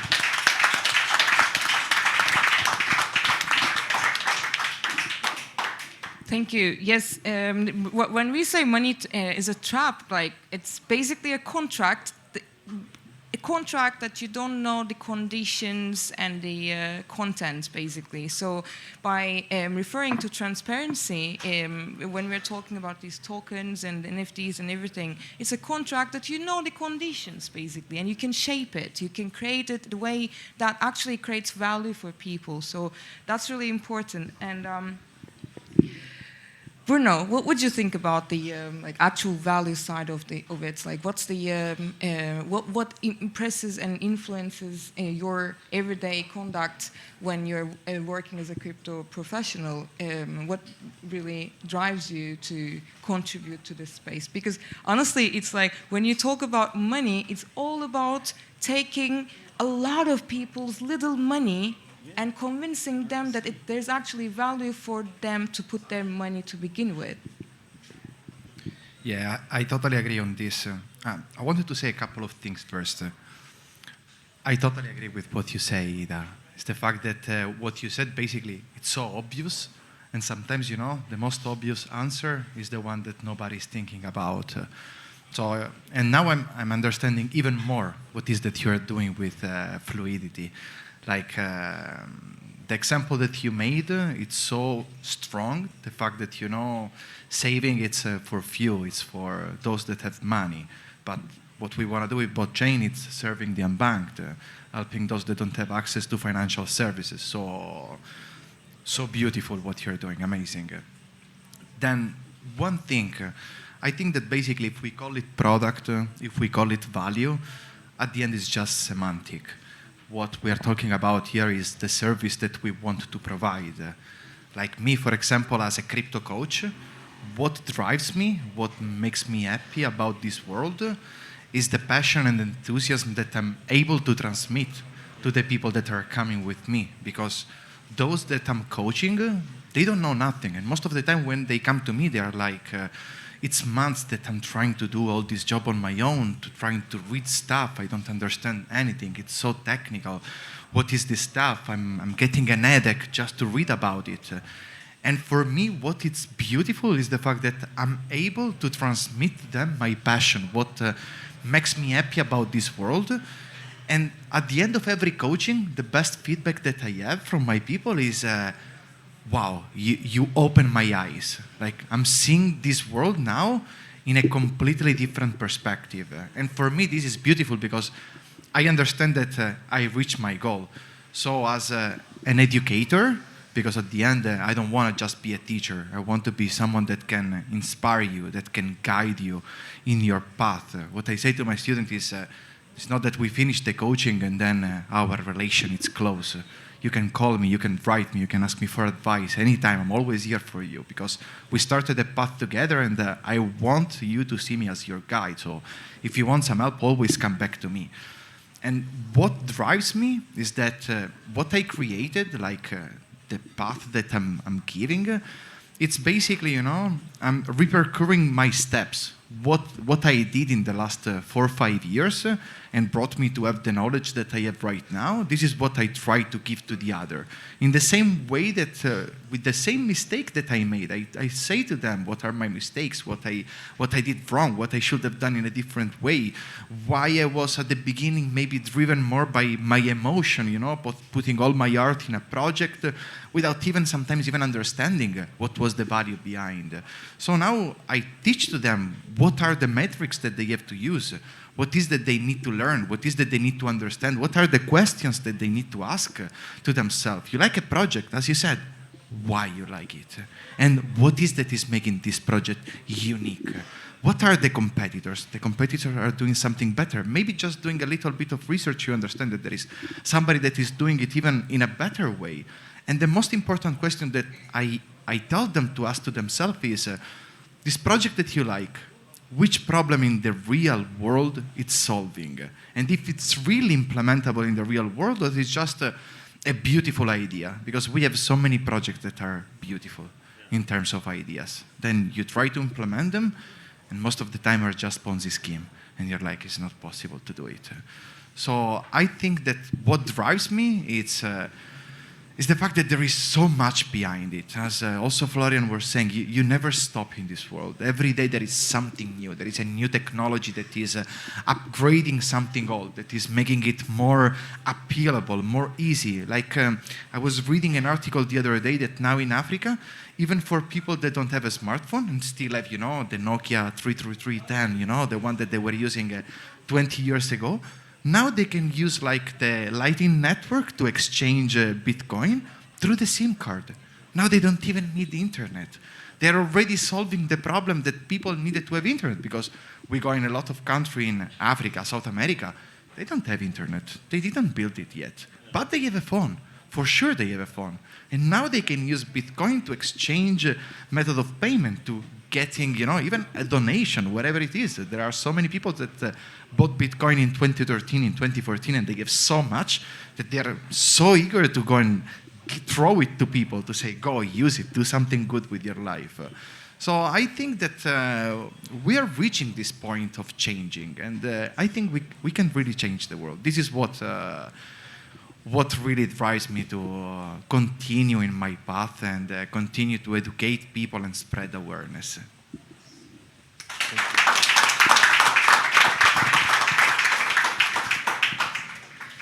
So I'm going to change the question a little bit for Michael and Mega specifically, because you guys know the Indonesian market and Indonesian people's tendencies, preferences the most, basically. So what is the Southeast Asia specific preferences approach that can leverage this crypto and blockchain in a different way compared to the rest of the world, for instance? Like what products, which products or which technology is suitable for the people of this land and Bali and the Southeast Asia generally? How do you see that? I love how you rephrased the question, because I was actually going to answer very similarly. So mine's a really simple answer, because I try and use blockchain in the way that it was intended. Like it becomes a part of my life. And so the Silicon Valley idea is all based around using these technologies in your day-to-day life. And so I've tried to do the same thing that Michael Saylor's done on a really, really, really small scale, and I try and live off of a Bitcoin standard. And so I try and base my net worth in Bitcoin. And whenever I need like a liquidity, the apps that I use are MakerDAO and Aave. So I try to become my own bank. And I think this is the same thing that works with anyone who is, and the same with the Indonesian market. If you don't have access to certain financial products, well, in Web3 you do. And you have the ability to be able to, not yet, but you will have the ability to own real estate in maybe a fractionized way. So it's not like you need to have huge amounts of money to be able to have savings. Now, like little gas fees can be savings, and when that little tiny fee becomes enough, you can use it as collateral from day one, not having to have a huge amount of money before somebody will lend to you. So for me, the two apps that I use the most, besides obviously MetaMask, because you need that to engage with everything, but is MakerDAO and Aave. It's the two things that I use the most.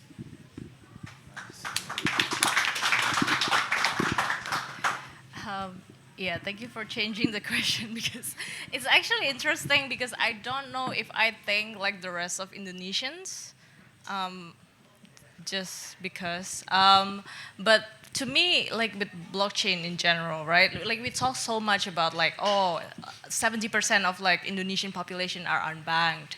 And I think it all comes down to choice with blockchain, right? Because like with this unbanked situation, we think that people don't have a choice whether or not they want to be in a bank. But sometimes I have this random thought that what if all these farmers and people who live in rural areas, they're actually happier not having a bank account?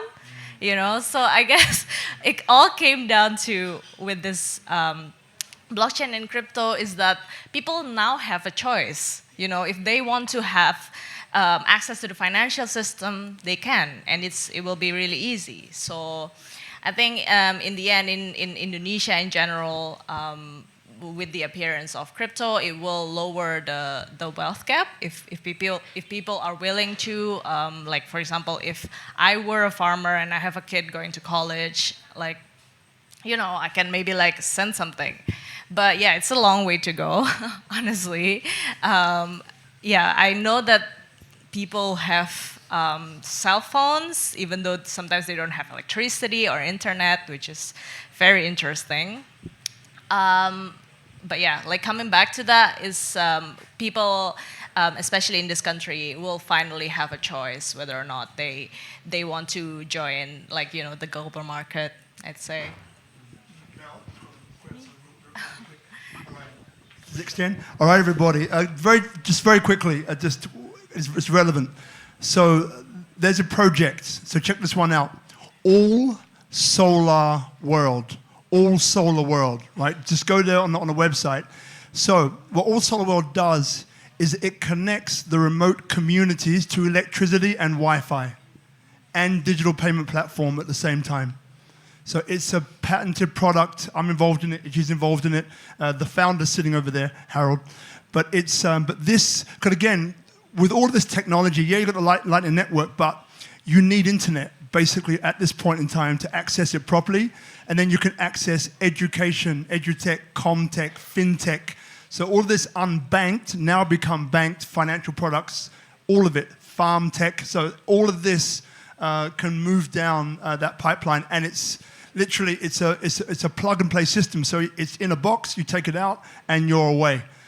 Very good. So All Solar World, and then I'm going to stop. Back to you guys.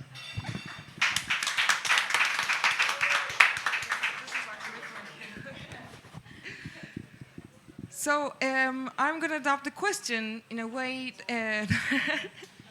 I have a better question for you. Yeah. Because you are using global transfer system a lot. So how do you see what Mega and Michael actually contributed from a perspective where, most of the crypto products actually solving a problem, like sending money from one part to another. What are the issues we are facing there, especially in Europe? In many countries, there are many different countries who have specific approaches, and how that would compare what we are doing, what possible now in Indonesia and with crypto now.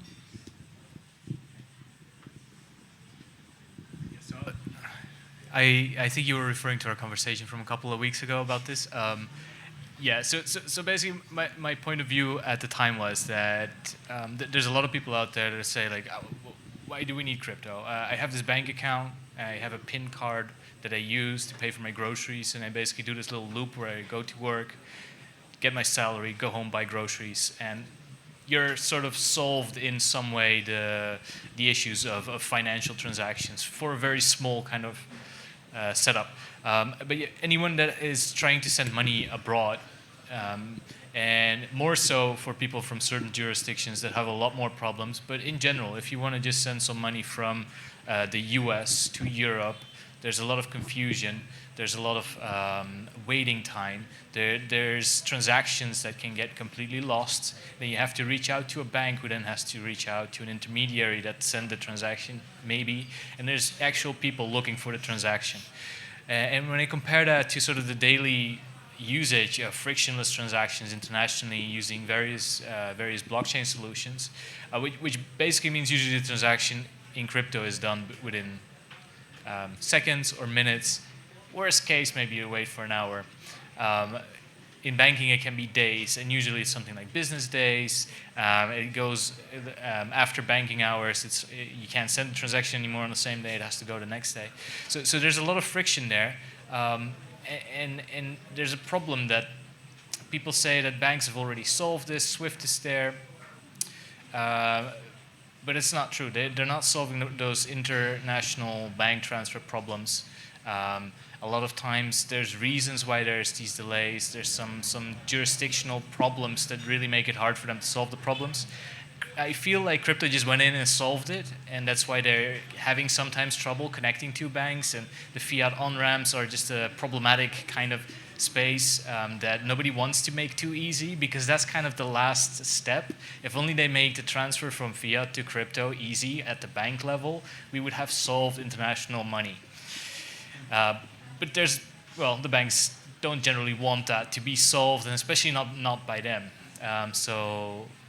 There's challenges there to solve, and I really am optimistic about the future because technology-wise, it's been proven that it's already really easy solvable, and it's just the last mile that's kind of the problem. And even though it's terrible that this happens, but in jurisdictions like Venezuela, where there was a lot of trouble with money and with trust in the banking system, you find sort of that last mile workaround systems with Bitcoin ATMs, or just generally money starts to flow through these alternate systems that are actually faster and often a lot cheaper to send money, because if you send money through the banking system or you send money through specific money transfer companies, you spend a lot of money on this, and if you do it with crypto, often it can be a lot cheaper. So there's certain places in the world where people are finding the ways into the general sort of blockchain and crypto space for daily transactions, which is what really matters in the end. Where it actually becomes a big usable ecosystem and one that is, well, equitable, but also very transparent. So hopefully someday we'll just all switch to that, and that's kind of the optimism I want to bring to this. Because I think at some point governments, but maybe before that, banks will just fold and say, all right, fine, we need an incorruptible backbone to our financial ecosystem, something in the form of Bitcoin, for example, that just has a very, very strong incorruptible quality. And then you can layer all kinds of services and things to make things easier and cheaper on top of that. That would just be a better future than I think what we're looking at right now. And I'm optimistic we'll get there. And one follow-up maybe for that, what do you think about, as a programmer and a trader, how do you think the complexity, if you want to compare that in terms of availability for the masses generally, in terms of arbitrage and all the financial possibilities of the traditional banking system and the financial system compared to crypto? Okay, so you're asking me this as a programmer or as a consumer? There's a very big difference in those two categories. For users. Yeah, because for users, I think banks, and especially some of the neobanks that have come out as startups in the last 10 years, have kind of a little bit of a leg up in usability because they have the regulatory ways to deal with integrations with ATMs and things like that, and that just make it a little bit easier for them to connect to the old system while they can layer some innovations on that. I think for crypto companies that offer similar services but have their backbone on crypto, you can get very far to what consumers want. I don't necessarily believe consumers will be fully attracted to the fully decentralized model that you were talking about, because you have certain beliefs about this that are important to you. My uncle will not adopt that. He will not care ever enough about these sort of things to go an extra step, to go something extra decentralized. But it doesn't mean that he doesn't have an ability to use crypto, because there's like companies and startups and sort of layers on top of that can give him a similar experience of a high user-friendly sort of interaction with money, while still while using that incorruptible backbone. Thank you.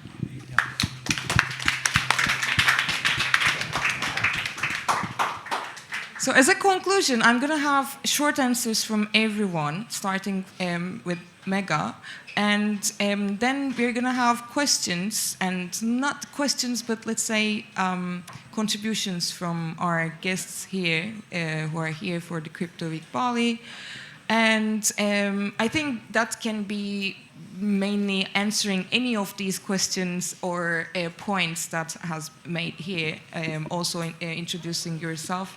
But the final remark I want to have from you is, what is the biggest psychological, you think,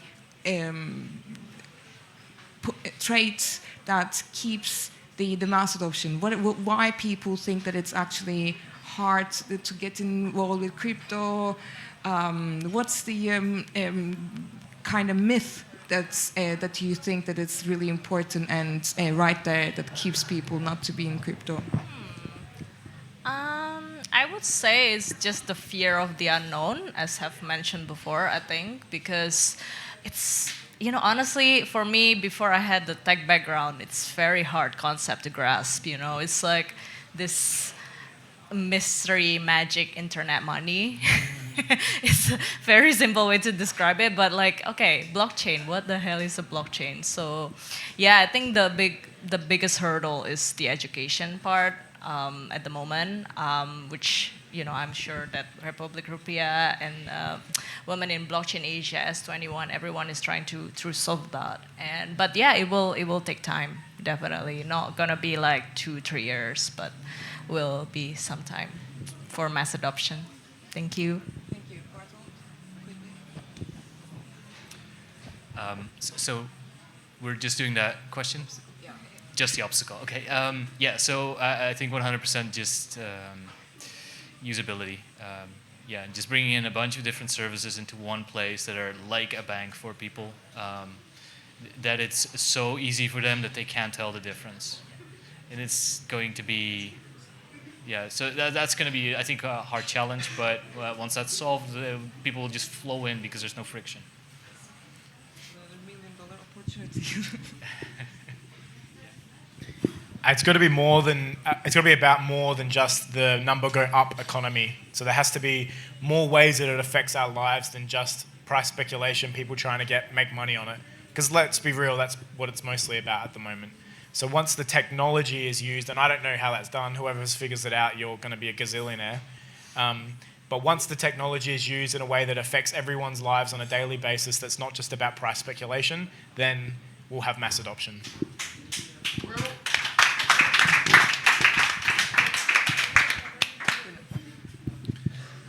I think what is missing is education, I agree with you, but also regulation. Because until we are not going to have regulation, mass adoption will not be possible. We need to regulate this environment so that more and more people will get involved and they will feel safe when they do it. Otherwise, there is still, you know, the fear of the scam that is always behind the corner.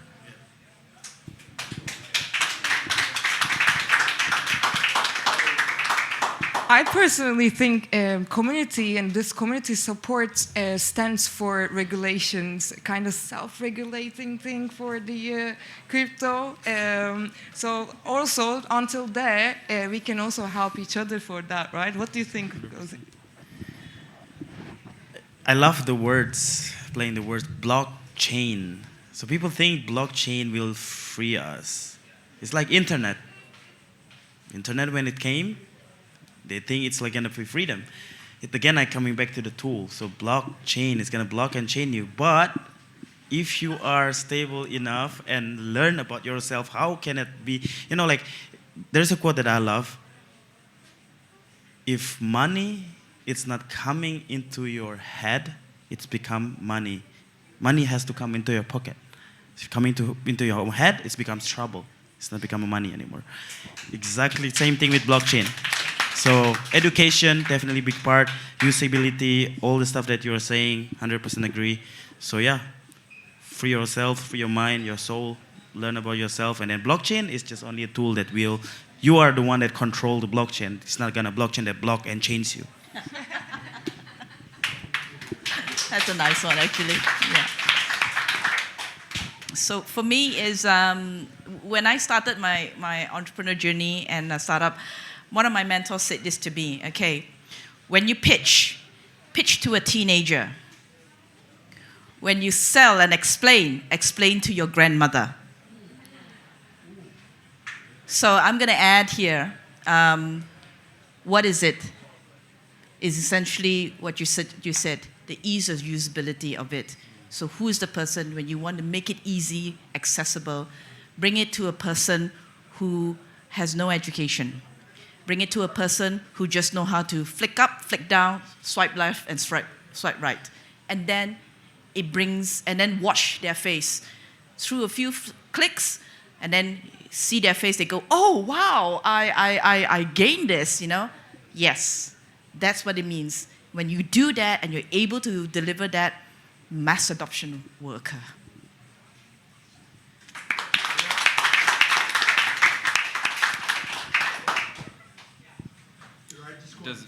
Doesn't want to come to me.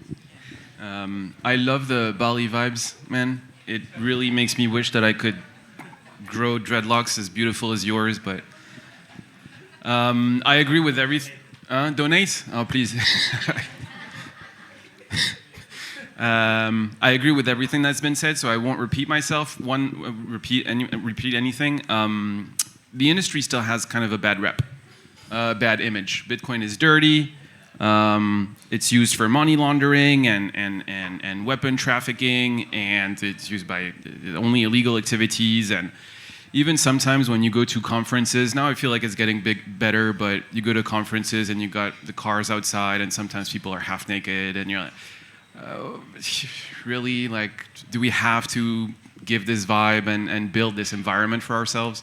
And I feel like it kind of takes over the narrative. Instead of speaking of the good things and giving concrete examples, like all the different projects that were mentioned tonight, people just point a finger at Bitcoin is dirty and it's a stupid industry. So I think that's a major hurdle that there's no short solution for. It's just going to take time. It's a growing pain. Yeah.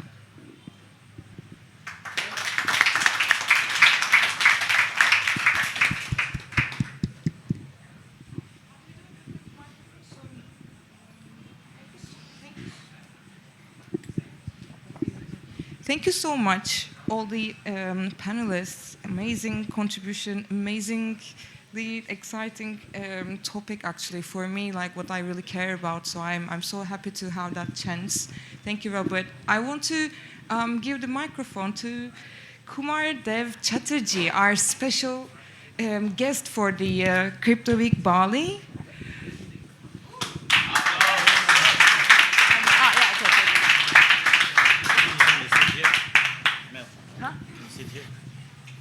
Please join us. Okay.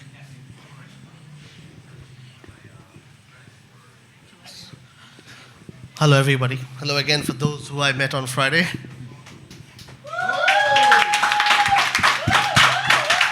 And shout out to our friend Rob for setting a tradition and initiative and taking it global. Well done, man. Thank you, brother.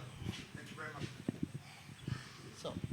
So I want to listen from you because you've been working in the industry like more than anyone here probably, and work with so many different startups. What do you think is the key obstacle, the biggest problem that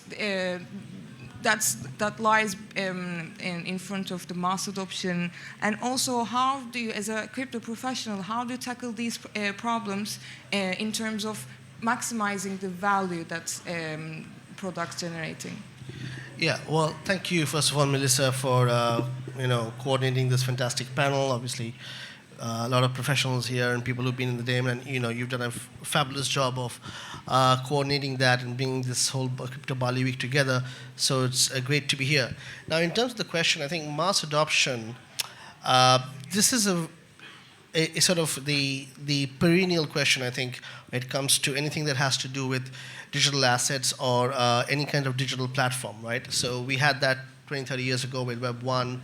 I was around when Web 1 was being built. I built part of Web 1, Web 2, and now we're in Web 3, but the question hasn't changed. How do you get to mass adoption? I think the first thing to sort of understand is that the mass is not the mass. There's a lot of differentiation between that, right? So there are people who are, as I think you said it very rightly, who are in it for the money, right? And there are people who want to create apps and do education and add to that. And I think, Bruno, you were spot on when you said, well, look, it's about the service that's being provided. And if you look at that, you see that the different segments of society, different segments that are trying to adopt digital technologies and now blockchain, and then the apps that sit on top, they have different goals. And I think this is the actual problem, is that what you would want as a trader, for example, from a blockchain platform or from cryptocurrency is not what is necessarily good for somebody who's trying to do a DeFi platform. It's not necessarily something good for somebody who's trying to do ESG, or he's trying to get the money back into things.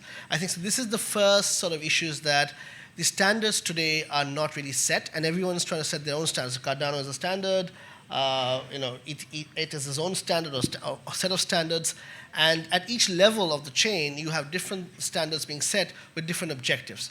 And of course, there are organizations like the Global Blockchain Council and Asia Blockchain Association and others, but I don't feel that there has been a concerted move to set some common mechanisms that can benefit.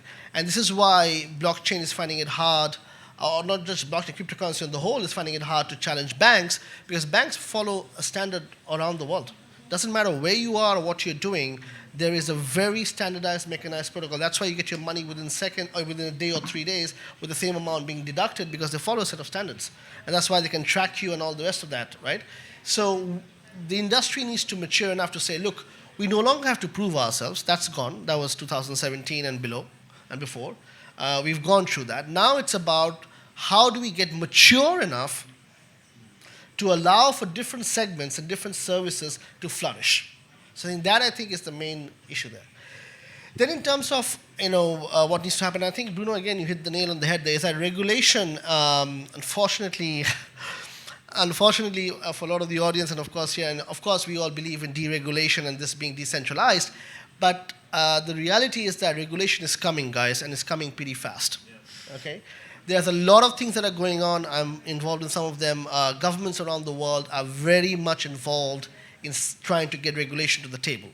And if you read the headlines and you say, why is the SEC attacking this or doing that, or why is Ripple under this, or why is that, why this guy got picked up in the Netherlands, etc., there is a movement behind the banks and the governments are actually trying to get regulation in place. So I think the utopia of this being totally decentralized, unregulated, or self-regulated, as you put it, was great to get it off the ground. But as you mature, you would have to adopt, we would have to say yes to regulation. I think CZ, the last time I met CZ was in .0 Forum in Zurich about a month ago. And so, we were talking and he said, look, Kumar, what I do now is basically talk to regulators because I am prepared to say that regulation is going to happen. And that's why Binance has established itself in France, which has one of the strongest financial risk management, much better than the UK. In France, and they are a regulated exchange in France. So you cannot do in Binance anything that you could do a few years ago. It's just very different. So regulation is definitely going to be one of those signals to a lot of people, which I believe, I don't know, the lady who was here, I don't know where she is now, sitting now, but she said that very well, magic internet money. To make the transformation from magic internet money to something that you want to use, you would want that third-party trust from somebody. If it's a light touch or heavy touch or whatever, somebody who's not the banker or who's not the service provider, who's not the service, neither the service providers can say, hey, this is legit and this is okay. So that's the one thing. The other thing I think that is the technology side of it, and of course this panel was not about technology, and I know we'll talk more about technology later. I think the maturity of technology in this space is still lacking, right? We have very good layer 0, very good layer 1. So yeah, you can do transactions and all that. But for example, when you talked about the 50 euro, 30 euro, which was extremely true, the same thing. You can't buy a 2 euro product off a chain because you pay a $15 to $18 gas fee. And who's going to do that, right? So, and the reason that's not being solved is not because it's not decentralized. It's because the technology to do that hasn't fully come to fruition. And so I think Emilio's probably nodding there because they're working on that, other people are working on that, but we still have to solve fundamental technical blocks to be able to get to a point where you have a mature paradigm that you can trust and that you can use and that you can adopt in your daily life as you want to do. So I think this is where it is. But the good news is that, and the good news always starts with money, I guess, to a certain degree, is that billions of dollars are pouring into this, not just from the high net individuals, and not just from the banks, not just from the VCs, but from family offices and from people who were previously invested in coal and oil and land are now shifting to this. And the goal is to enable this to happen. So I think if we persevere and we participate, these are two key words for me, persevering and participating, we will actually get to a point where this technology and the frameworks and the standards and the apps and the regulation fits enough that we could use that and literally live off it without thinking twice.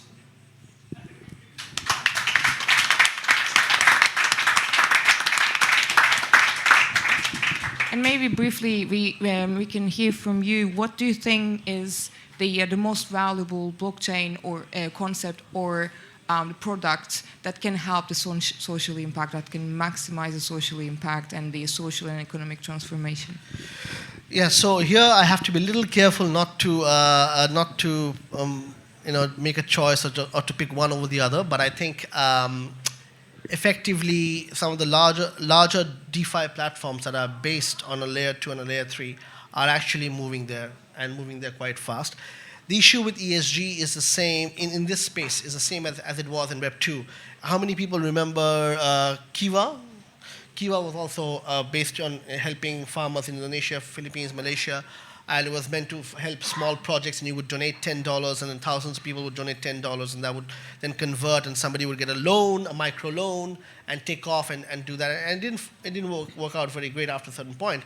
And it's always because you've got to scale these things. And so again, you come back to the point of where's the technology and the network and the connectivity and the manpower to make this scale? And if the answer is it's in a data center in Norway, okay, we've lost the game there, right?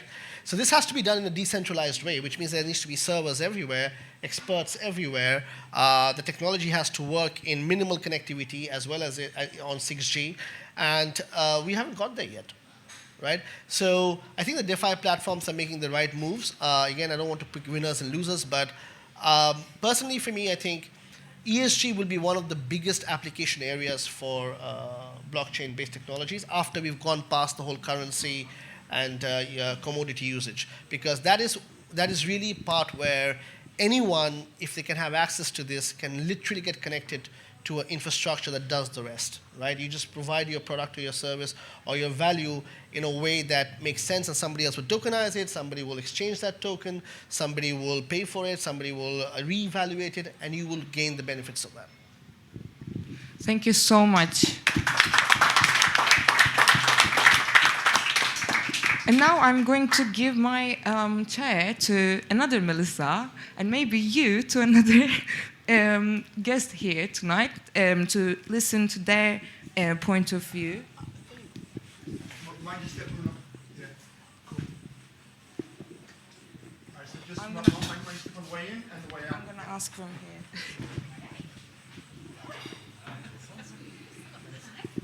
Please introduce yourself and... Do you want to sit here?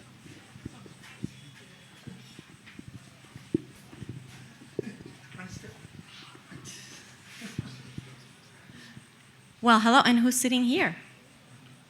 There you go. Ah, there we go. I wasn't ready. Hi, everybody. Hello, good evening. Hi, everybody, panelists. I'm the other Melissa Ohm for everybody. I guess, Melissa, maybe you want to tell me what you want me to contribute to here, but I'll just start by a little intro. Go with the flow.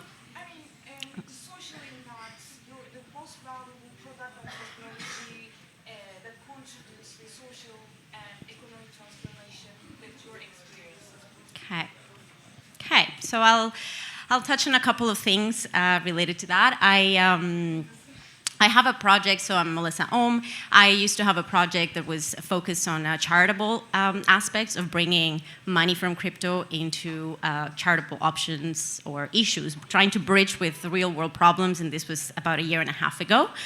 Quite innovative at the time. Today, of course, we've gone through a lot of I guess people, it's an old paradigm of taking money from the rich and bringing it to issues that we need in charity.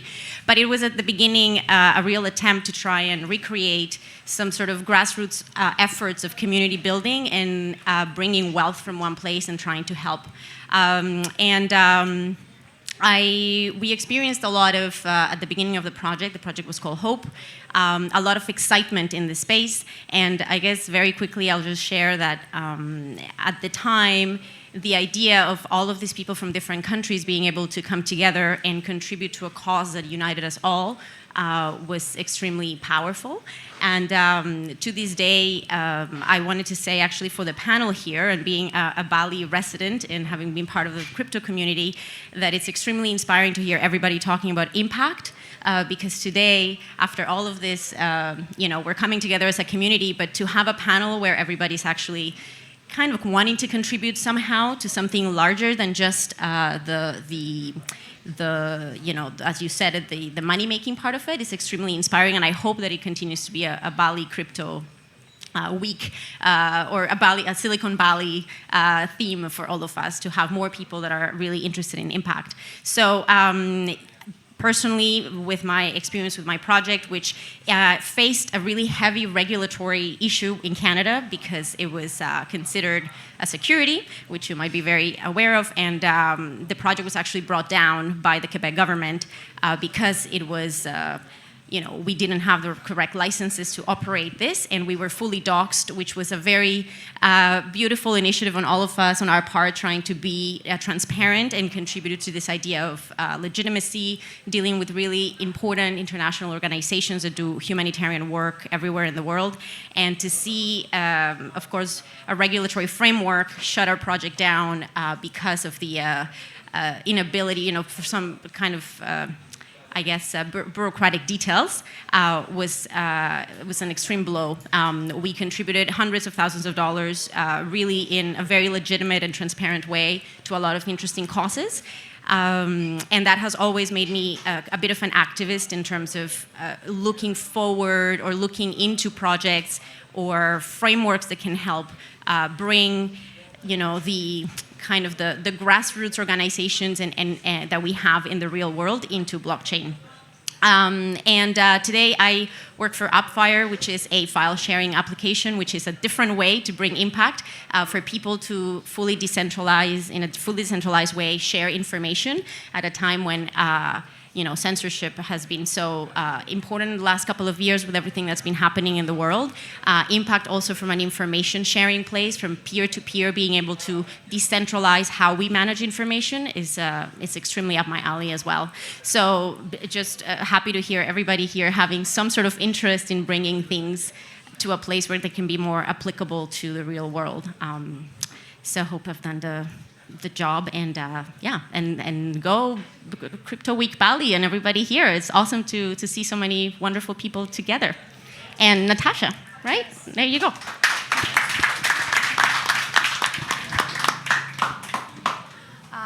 Hi everybody, and thank you for asking me to join this panel discussion. My name is Natasha, and some people here know me as Crypto Mama, and I'm an influencer, crypto influencer.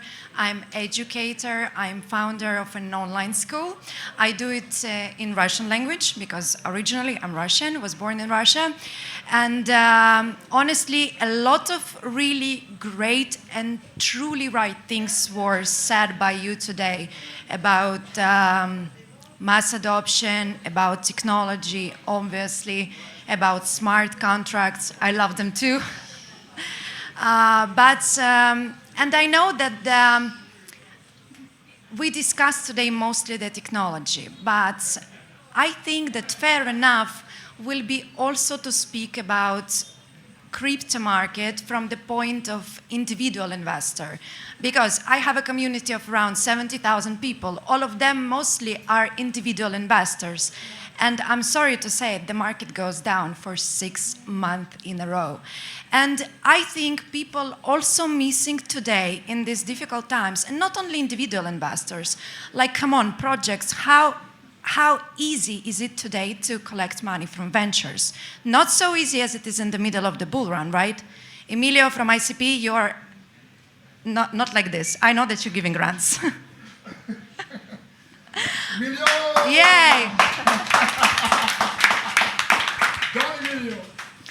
But in general, it's a quite tough times for, in general, economical political point of view. And it's also a bit hard times for a crypto world as well. So I guess if anyone wants to cheer up individual investors, just to say that, guys, 100%, like, Bitcoin goes always up. And I'm saying, according to the numbers, average statistics shows APR 160% on Bitcoin. I have my husband Bruno in front of me. I call him Michael Saylor because every time Bitcoin dips, he says, what do we have in our family budget? We are buying the dip. And I guess this is approach. Come on, guys. We're gonna survive this bear market together. Crypto is unkillable and unstoppable. Even if we're gonna see hard crypto regulations, even if we're gonna see, I don't know, some other news, Ethereum 2.0 is coming, like Go crypto enthusiasts!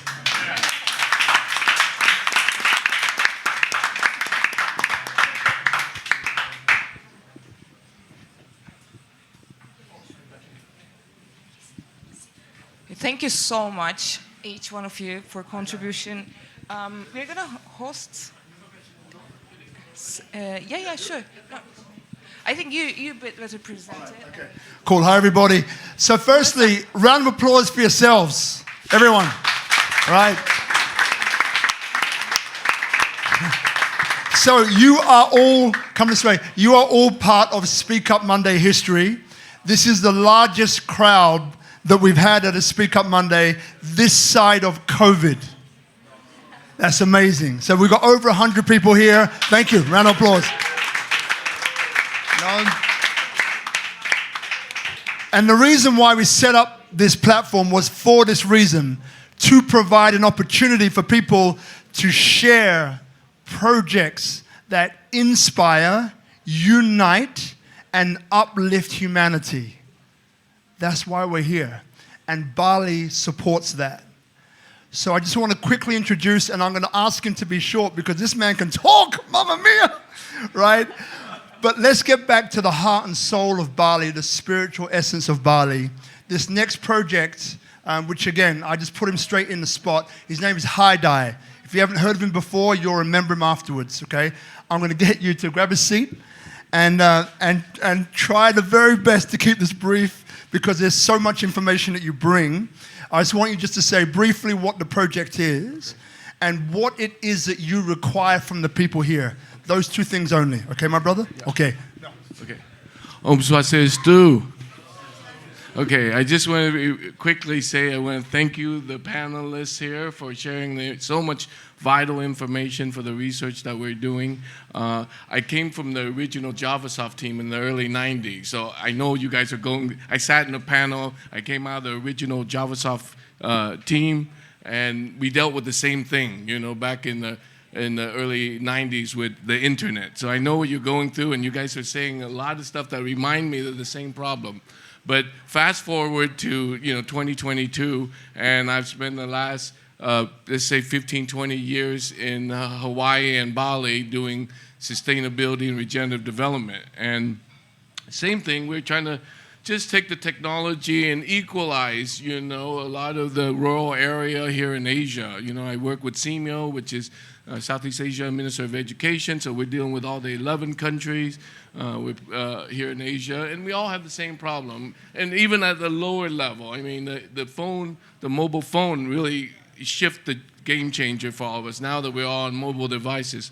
But the project that I'm on right now is kind of a fantasy adventure project. And the way that I said this is about 6 months ago, a group of high spiritual community came to me and said that they'd been hunting me or following me for the past 5 years, and they downloaded spiritual knowledge that I'm part of a Nirvana team, came here to help Bali and Indonesia with some spiritual development. So then I'm like, okay, that's great. I'm open to hearing some fantasy island stuff. And if you all are in Bali, you know this kind of story happens all the time. And then so they introduced me to the kings, all the kings of Bali. I met up with the king of Kungkung, which is Ida Dalam, which is the king of all kings. I met with Chak India, which is the king of Paliantan on art and culture. I met with Chak Utara, who is the king of Payangan, which is all the 60-70% of the agriculture come out of that area. But one of the things that they've asked me to do is look for ways how to regenerate the environment, because one of the biggest problems in Bali that no one knows about which is the largest watershed, which is Lake Batur, that's responsible for 60-70% of our water, is being poisoned and is being depleted. Actually, right before COVID, right before the pandemic, with all the people that are in Bali, we were talking about we had less than 5 years before we would hit into some real water shortage. And you can ask organizations like EDEP, Paktri here is a partner of mine who been doing sustainability and regenerative development for the last 15 years. These are the biggest problems. So we're trying to look at ways to solve these type of environmental problem. Also cultural regeneration. We all love Bali, but we don't know why. It's because those Balinese 3 times a day do offering. They follow certain culture. They're the only one of the few living culture here in Bali that's still doing what they're doing 1,000 years ago. Okay? And I come from the kingdom of Hue in Vietnam, and I live in Hawaii. We have the same nature. We have the same environment, but the thing that is missing and the thing that we love most here in Bali is the energy, the taksu, which I believe that because of the Balinese and what they do. So cultural regeneration and spiritual regeneration is what we need to support. So you guys, like one of the biggest problems that we had with the internet was finding usability. Like I work on the UI for the AOL Anywhere project, and one time we convinced the whole world that the AOL was the internet. Okay, so I know about proper usability. Like you got mail. That's right. I was in that meeting when we shift to that meme. So anyway, so usability, and I think the usability that we can do that we can have a lot of impact here in Bali is to help bring in technology that would support environmental development, like digitalization of land, all kinds of stuff that we can do. And I know that you guys are all dabbling, talking about liquidity. I think bringing value, and bringing value at the heart and the mind is where it's truly at. And, we can't talk about what you're saying too much because we are in Indonesia and the government, but we're working with some of the largest kingdoms here that are carte blanche by the government, like the Kingdom of Georgia, Jakarta. I'm going to need to explain that like for 5 minutes. Yeah, please, because it's important, because when we present these kind of things, we want to let them know, we also want to let them know that we're here to help the government too, give them new vision. I never say anything without saying that, no, this is a better solution for government to govern the people. I love you, but I'm giving Mel a promise. So what is it that you need from people here today? Okay, well, just even from the panel, I need the coach. I need the coach. I need the liquidity and value. I need the heart and mind and soul. I do need. I need community and bring it on. I mean, all of it. I most definitely need open source. Like open source blockchain technology is really sexy to me. Like coming from an old geek. So, and then of course a lot of the things that you're saying, you're nailing it on the head. It's a bright future. So thank you very much, and thank you, Robert, for giving me this little time. Yeah, Om Shanti, Shanti, Shanti, yeah? A phenomenal guy, phenomenal project. Come this way. So he's here for a little while. Hi Dai is his name. Now, who else is taking the seat? Is it me? Are we going on like this? Okay. What the heck? I'm fine. Right. There you go. Okay, then I have a question. All right, let's go. So I think it's important for everyone to express what they find in Bali. Like so far, the community here. What did it give to you, and in which way it is specifically Bali and it's different. We were talking about like diversity specifically with Kumar Dev, and I think it's really the essence of this community also. So starting with you, maybe we can talk about a little bit like what specifically Bali crypto and blockchain community gives back, and how does it differ from the rest of the communities basically.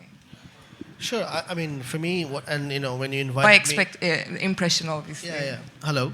Yeah. Sorry. So for me, I mean, basically, when you invited me, it was very much the same essence of what we're saying here today. Is that I think the very interesting thing about Bali is effectively 3 points. Number one, you're not a major urban center. I think that's very good because we can't be doing in Web 3.0 what we've done in the previous tech rides and focused everything on major urban centers around the planet. We need to, if you're talking about decentralization, it means decentralizing even where the resources and the ideas and the innovation and the funding and all of that comes through. So that was the first thing, I think. Second thing, Bali, by just the nature of being Bali, of being the island of gods, of being spiritual, has always attracted bright and innovative and free thinkers from around the world. In a crypto, is the latest, let's say, area of technology or paradigm that is being shifted here. But there has always been this has always been the sense where people have come, have renewed their vision, have come and rejuvenated their souls. So this has always been a place where you come on a certain journey. And I think when you come on a journey and you rejuvenate or you have rebirth, you always contribute that energy and that idea, fresh ideas and fresh thinking. I think that is something very good about Bali. The third thing is that, of course, it has to be empowerment. You know, I've spoken at pretty much all of the major crypto or metaverse events around the world, from Dubai to Seoul, where I came here. But it's very rare to see something that is led and organized primarily by women. So big round of applause to Melissa for that. And I think that needs to be supported. It's not enough to just say, hey, I'm going to tweet about it or I'm going to like it on Instagram. You actually have to get on the ground and support that to make that happen. So that is what I think is great about Bali. It brings these three things together in a very powerful way. And then, of course, the next step is how do you structure that and scale that. But at least you have the three basic ingredients, I think, for the next generation of crypto and blockchain and this Web3 world.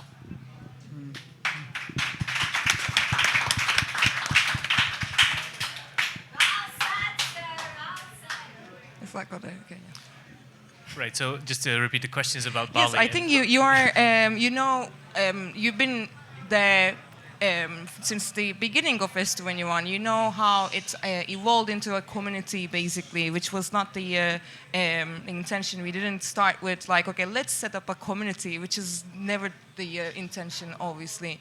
But that connection, our inner circle of friends, turned into a community, especially because of this information exchange. And now we are lucky enough to partner up with an Indonesian organization, Coinvestasi, for Coinfest Asia, with our sponsors, Jetstar.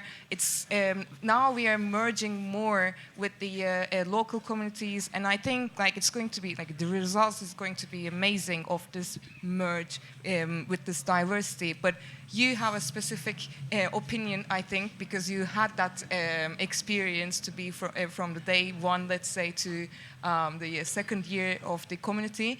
How do you see it? What did it give you, and how do you envision it in the future? Yeah, so I think when S21, the community started, in general, crypto around the world was in a sort of a lower intensity phase. It was before the big bull run. And the people that were there really cared about sort of the fundamentals of crypto a lot more, because there was no money to be made. There was no like a giant bull run that was happening in between in the last couple of years. And that really, for me, was interesting to see that I connected with quite a few people here in Bali in the crypto space, more so than anywhere else, through this community and through others. And as a next step, sort of the idea of a better framework for getting companies to either come here or even better when they start here by local founders and supported by maybe people that have some knowledge and bring it from all over the world. To me, it seems like a very natural continuation of that sort of crypto community that started very grassroots, and then started to grow bigger and bigger. And I think there's a lot of advantages for young companies to be in Bali. Number one is there's a relatively low cost, so you can keep your burn rate low, so you can run a business without having to raise hundreds of millions to even get started in San Francisco. You can keep things very small and cheap here, but still have relatively the same impact. And the other thing is, it can be quite high stress to start a new business. And Bali is the place where it is really hard to maintain high stress levels. Like they naturally dissolve. So that's something that really goes well with early stage startups. And also why, for me, it's also very interesting to be in this area, and I imagine for a lot of other people here as well. Thank you so much.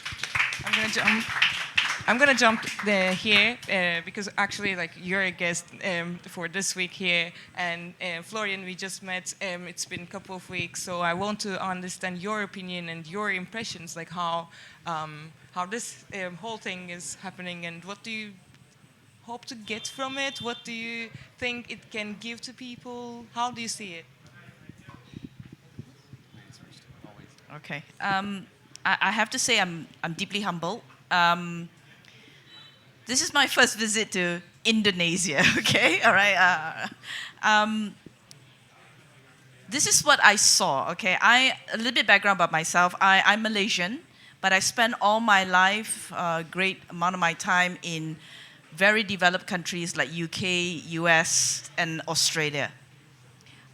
Recently, I went back to Malaysia, and I saw something about Malaysia culture. And now I'm here. And this is what I noticed. I just want to share with you, okay? I was in the car in Gojek, and we always drive past, and I'm always amazed that in the midst of all these narrow roads and traffic, there is this plot of land where all the paddy fields are being cultured. And nobody throws rubbish in it.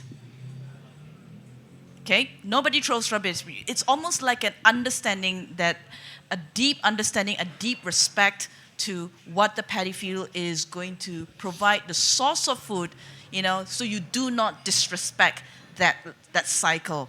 And I am extremely amazed by that. Okay, I'm extremely amazed by when I was sat in a car with a taxi driver, and I can speak Malay, but my Malay is, boleh lah, okay, boleh sikit lah, okay. And I have to explain to him, because he told me what I do. I said, saya buat crypto, I do crypto, okay. Apakah itu crypto? Then I started to explain to him, you know, in crypto, in Malay language, and his response was basically that kind of humility, that kind of eagerness to learn, and he always brings it back to Bali. He always brings it back to his community. How can that help, not him, okay? How can it benefit me? I come from a developed country. It's all about how much money I can make, you know, how much money I can make, you know, how the tokens, you know, what's the ROI, what's the exit, you know, 25x and things like that. I come from that environment. Here, okay, here it is this guy who's saying is that how will it benefit Bali? Just exactly the same how they respect the paddy fields. You do not pollute it, okay? And this is something I take away. And I am deeply honored that you've given me that opportunity. I have taken it away because it puts... And I will say to my team, I've got my teammate here, his name is Ivan, okay? And I would say this, okay, I will bring it back today because it brought back the heart of what we are doing into something that sometimes we are so focused on the technology, you know, that we become so cold-blooded, you know, the token, the ROI, the ICO, you know, IGO, IFO, all those alphabets. And Bali brought back the heart. And this is what I see, you know, what Bali can do. Because if it can affect someone like me, and I'm going to bring it back and put the heart back and remind the people again in every project I do, put the heart back of the community. If you want to know what it is, go to Bali. You know, go to Bali, go and see Melissa, go mix with these people, and they will basically refocus you. Understand and respect, have the humility, okay? And that's value, in my words. Nice. So. Yeah, so Florian, just caught under the table. It's coming. It's coming. It's coming. I think a great example of what you just said happened just a few minutes ago when I asked for more dreadlocks. Your first response was sharing. Please take some. And that was very natural and not rehearsed or anything. So that's like a great example. It happened just a few minutes ago. My answer is very simple. It's just the welcoming spirit that I felt. Not my first time in Bali, but still based in Singapore. Everyone from Balinese to Indonesians that are not Balinese but Indonesian and to foreigners, everybody is just super welcoming and helpful. I try to force myself when I meet someone new to ask first, what can I help you with, before asking for something. I used to be part of, short plug, I used to be part of a community that's called Startup Grind, which has that as one of its core values, you know, give first, don't take. And yeah, I mean, all of you here have shown me incredible, warm welcome, and it's nice. Feels like home away from home.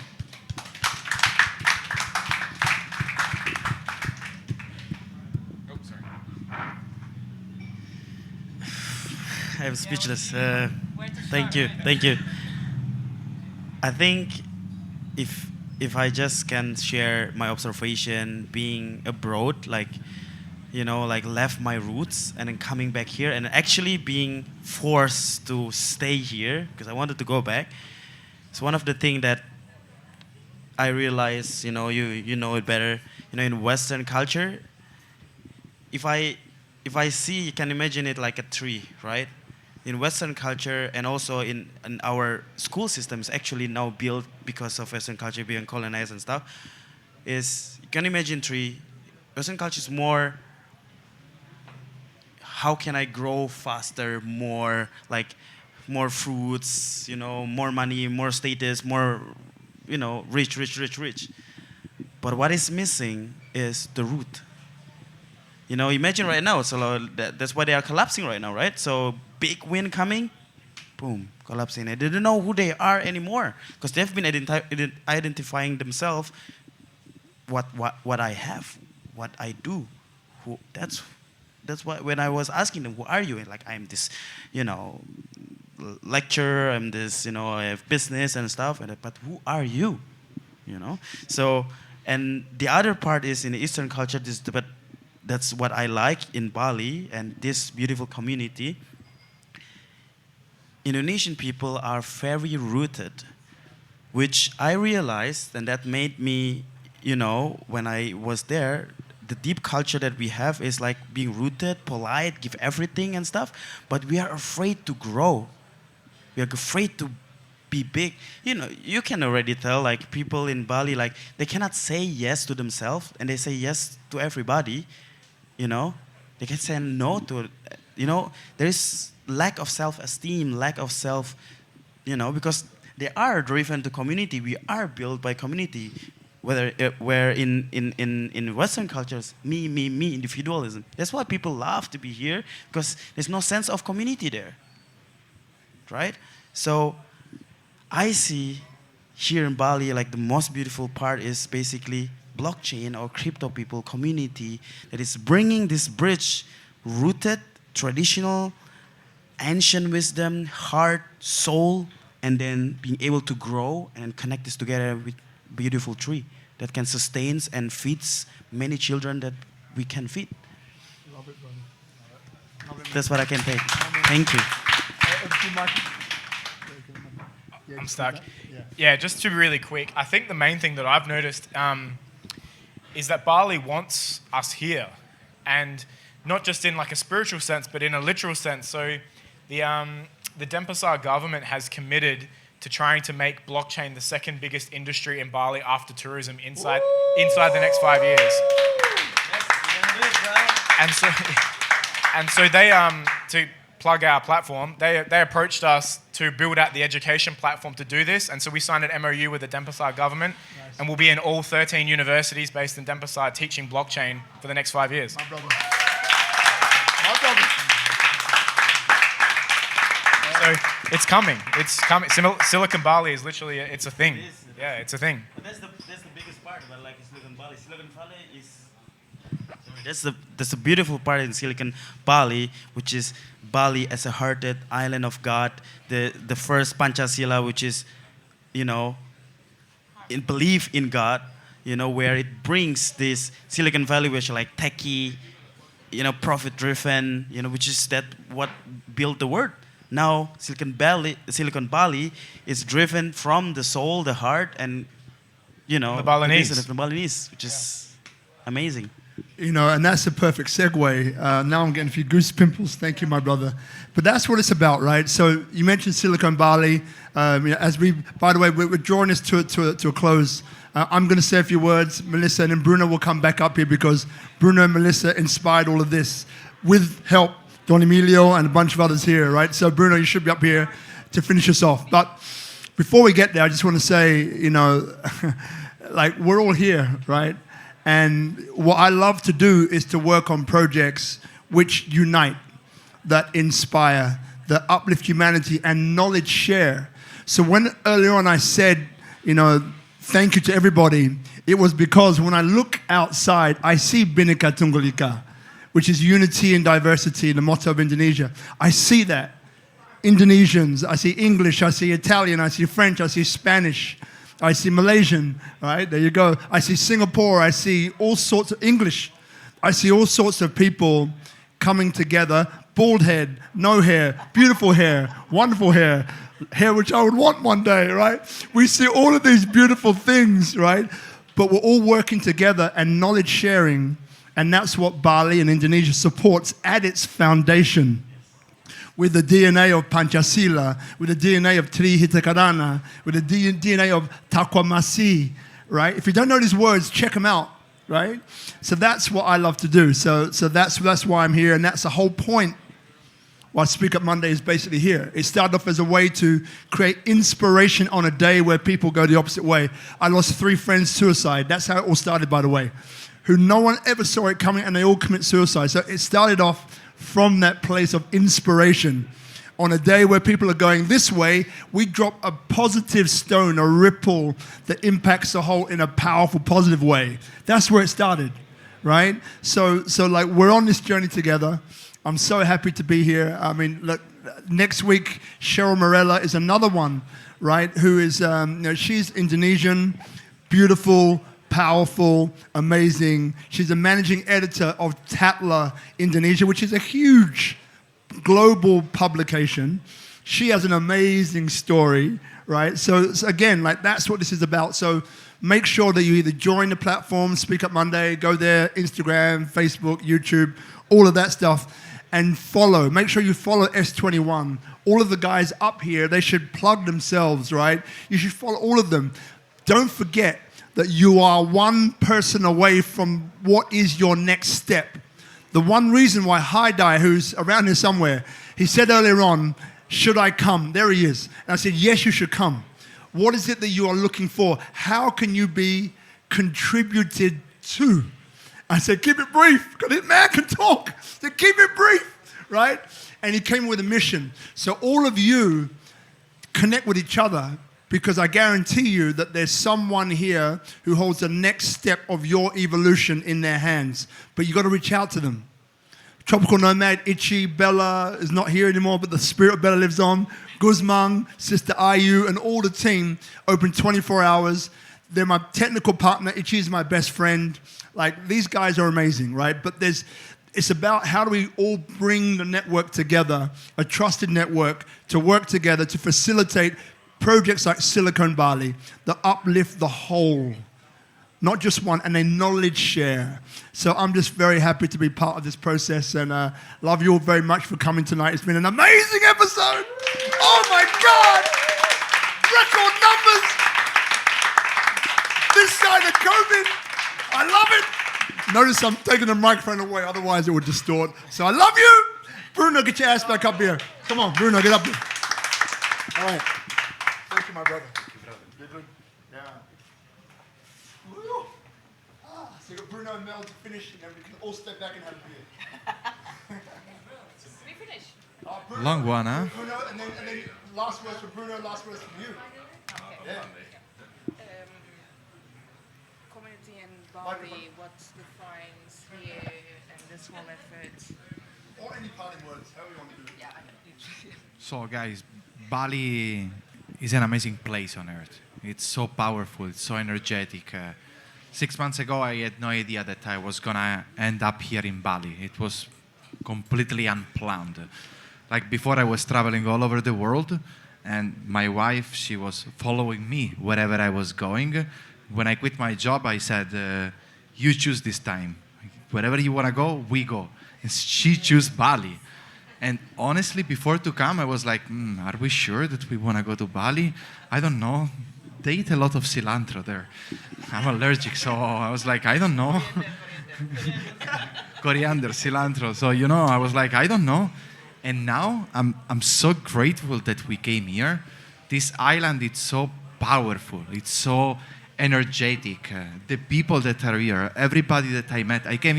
We came here and we didn't know anyone. We didn't come here because we had a friend of a friend or someone that we know that maybe could help us. We just came here, and the island brought us to this amazing community, to all these beautiful people that every day are contributing to make our life better, to make our passion to grow stronger. So Bali, it's really a unique place on earth. And for whoever is watching, come and join us. Come here to Bali. Be part of our community. Be part of our world. And I assure you, you will not want to leave. Because this is my case. I think nobody wants to leave. You just come here and you find peace. This is really a paradise on earth.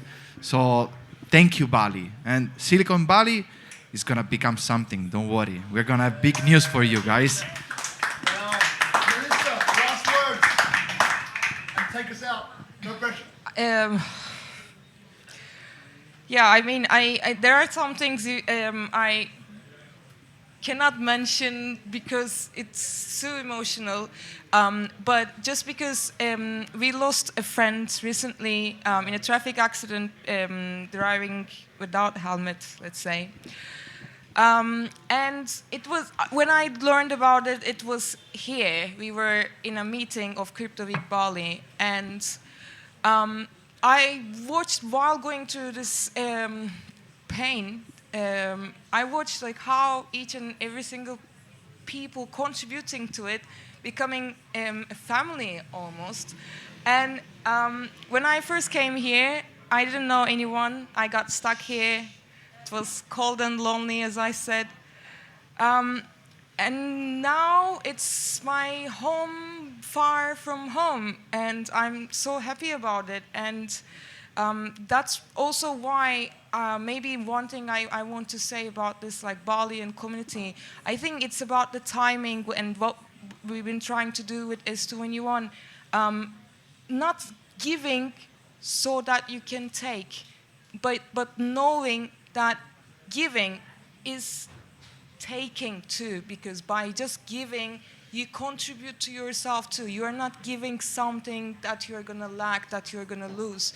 Giving is receiving, or how to put it, but that's the idea, I think. Thank you so much, all of you, and it's been a great experience. And this is only the day 4. Another 6 days to go, huh?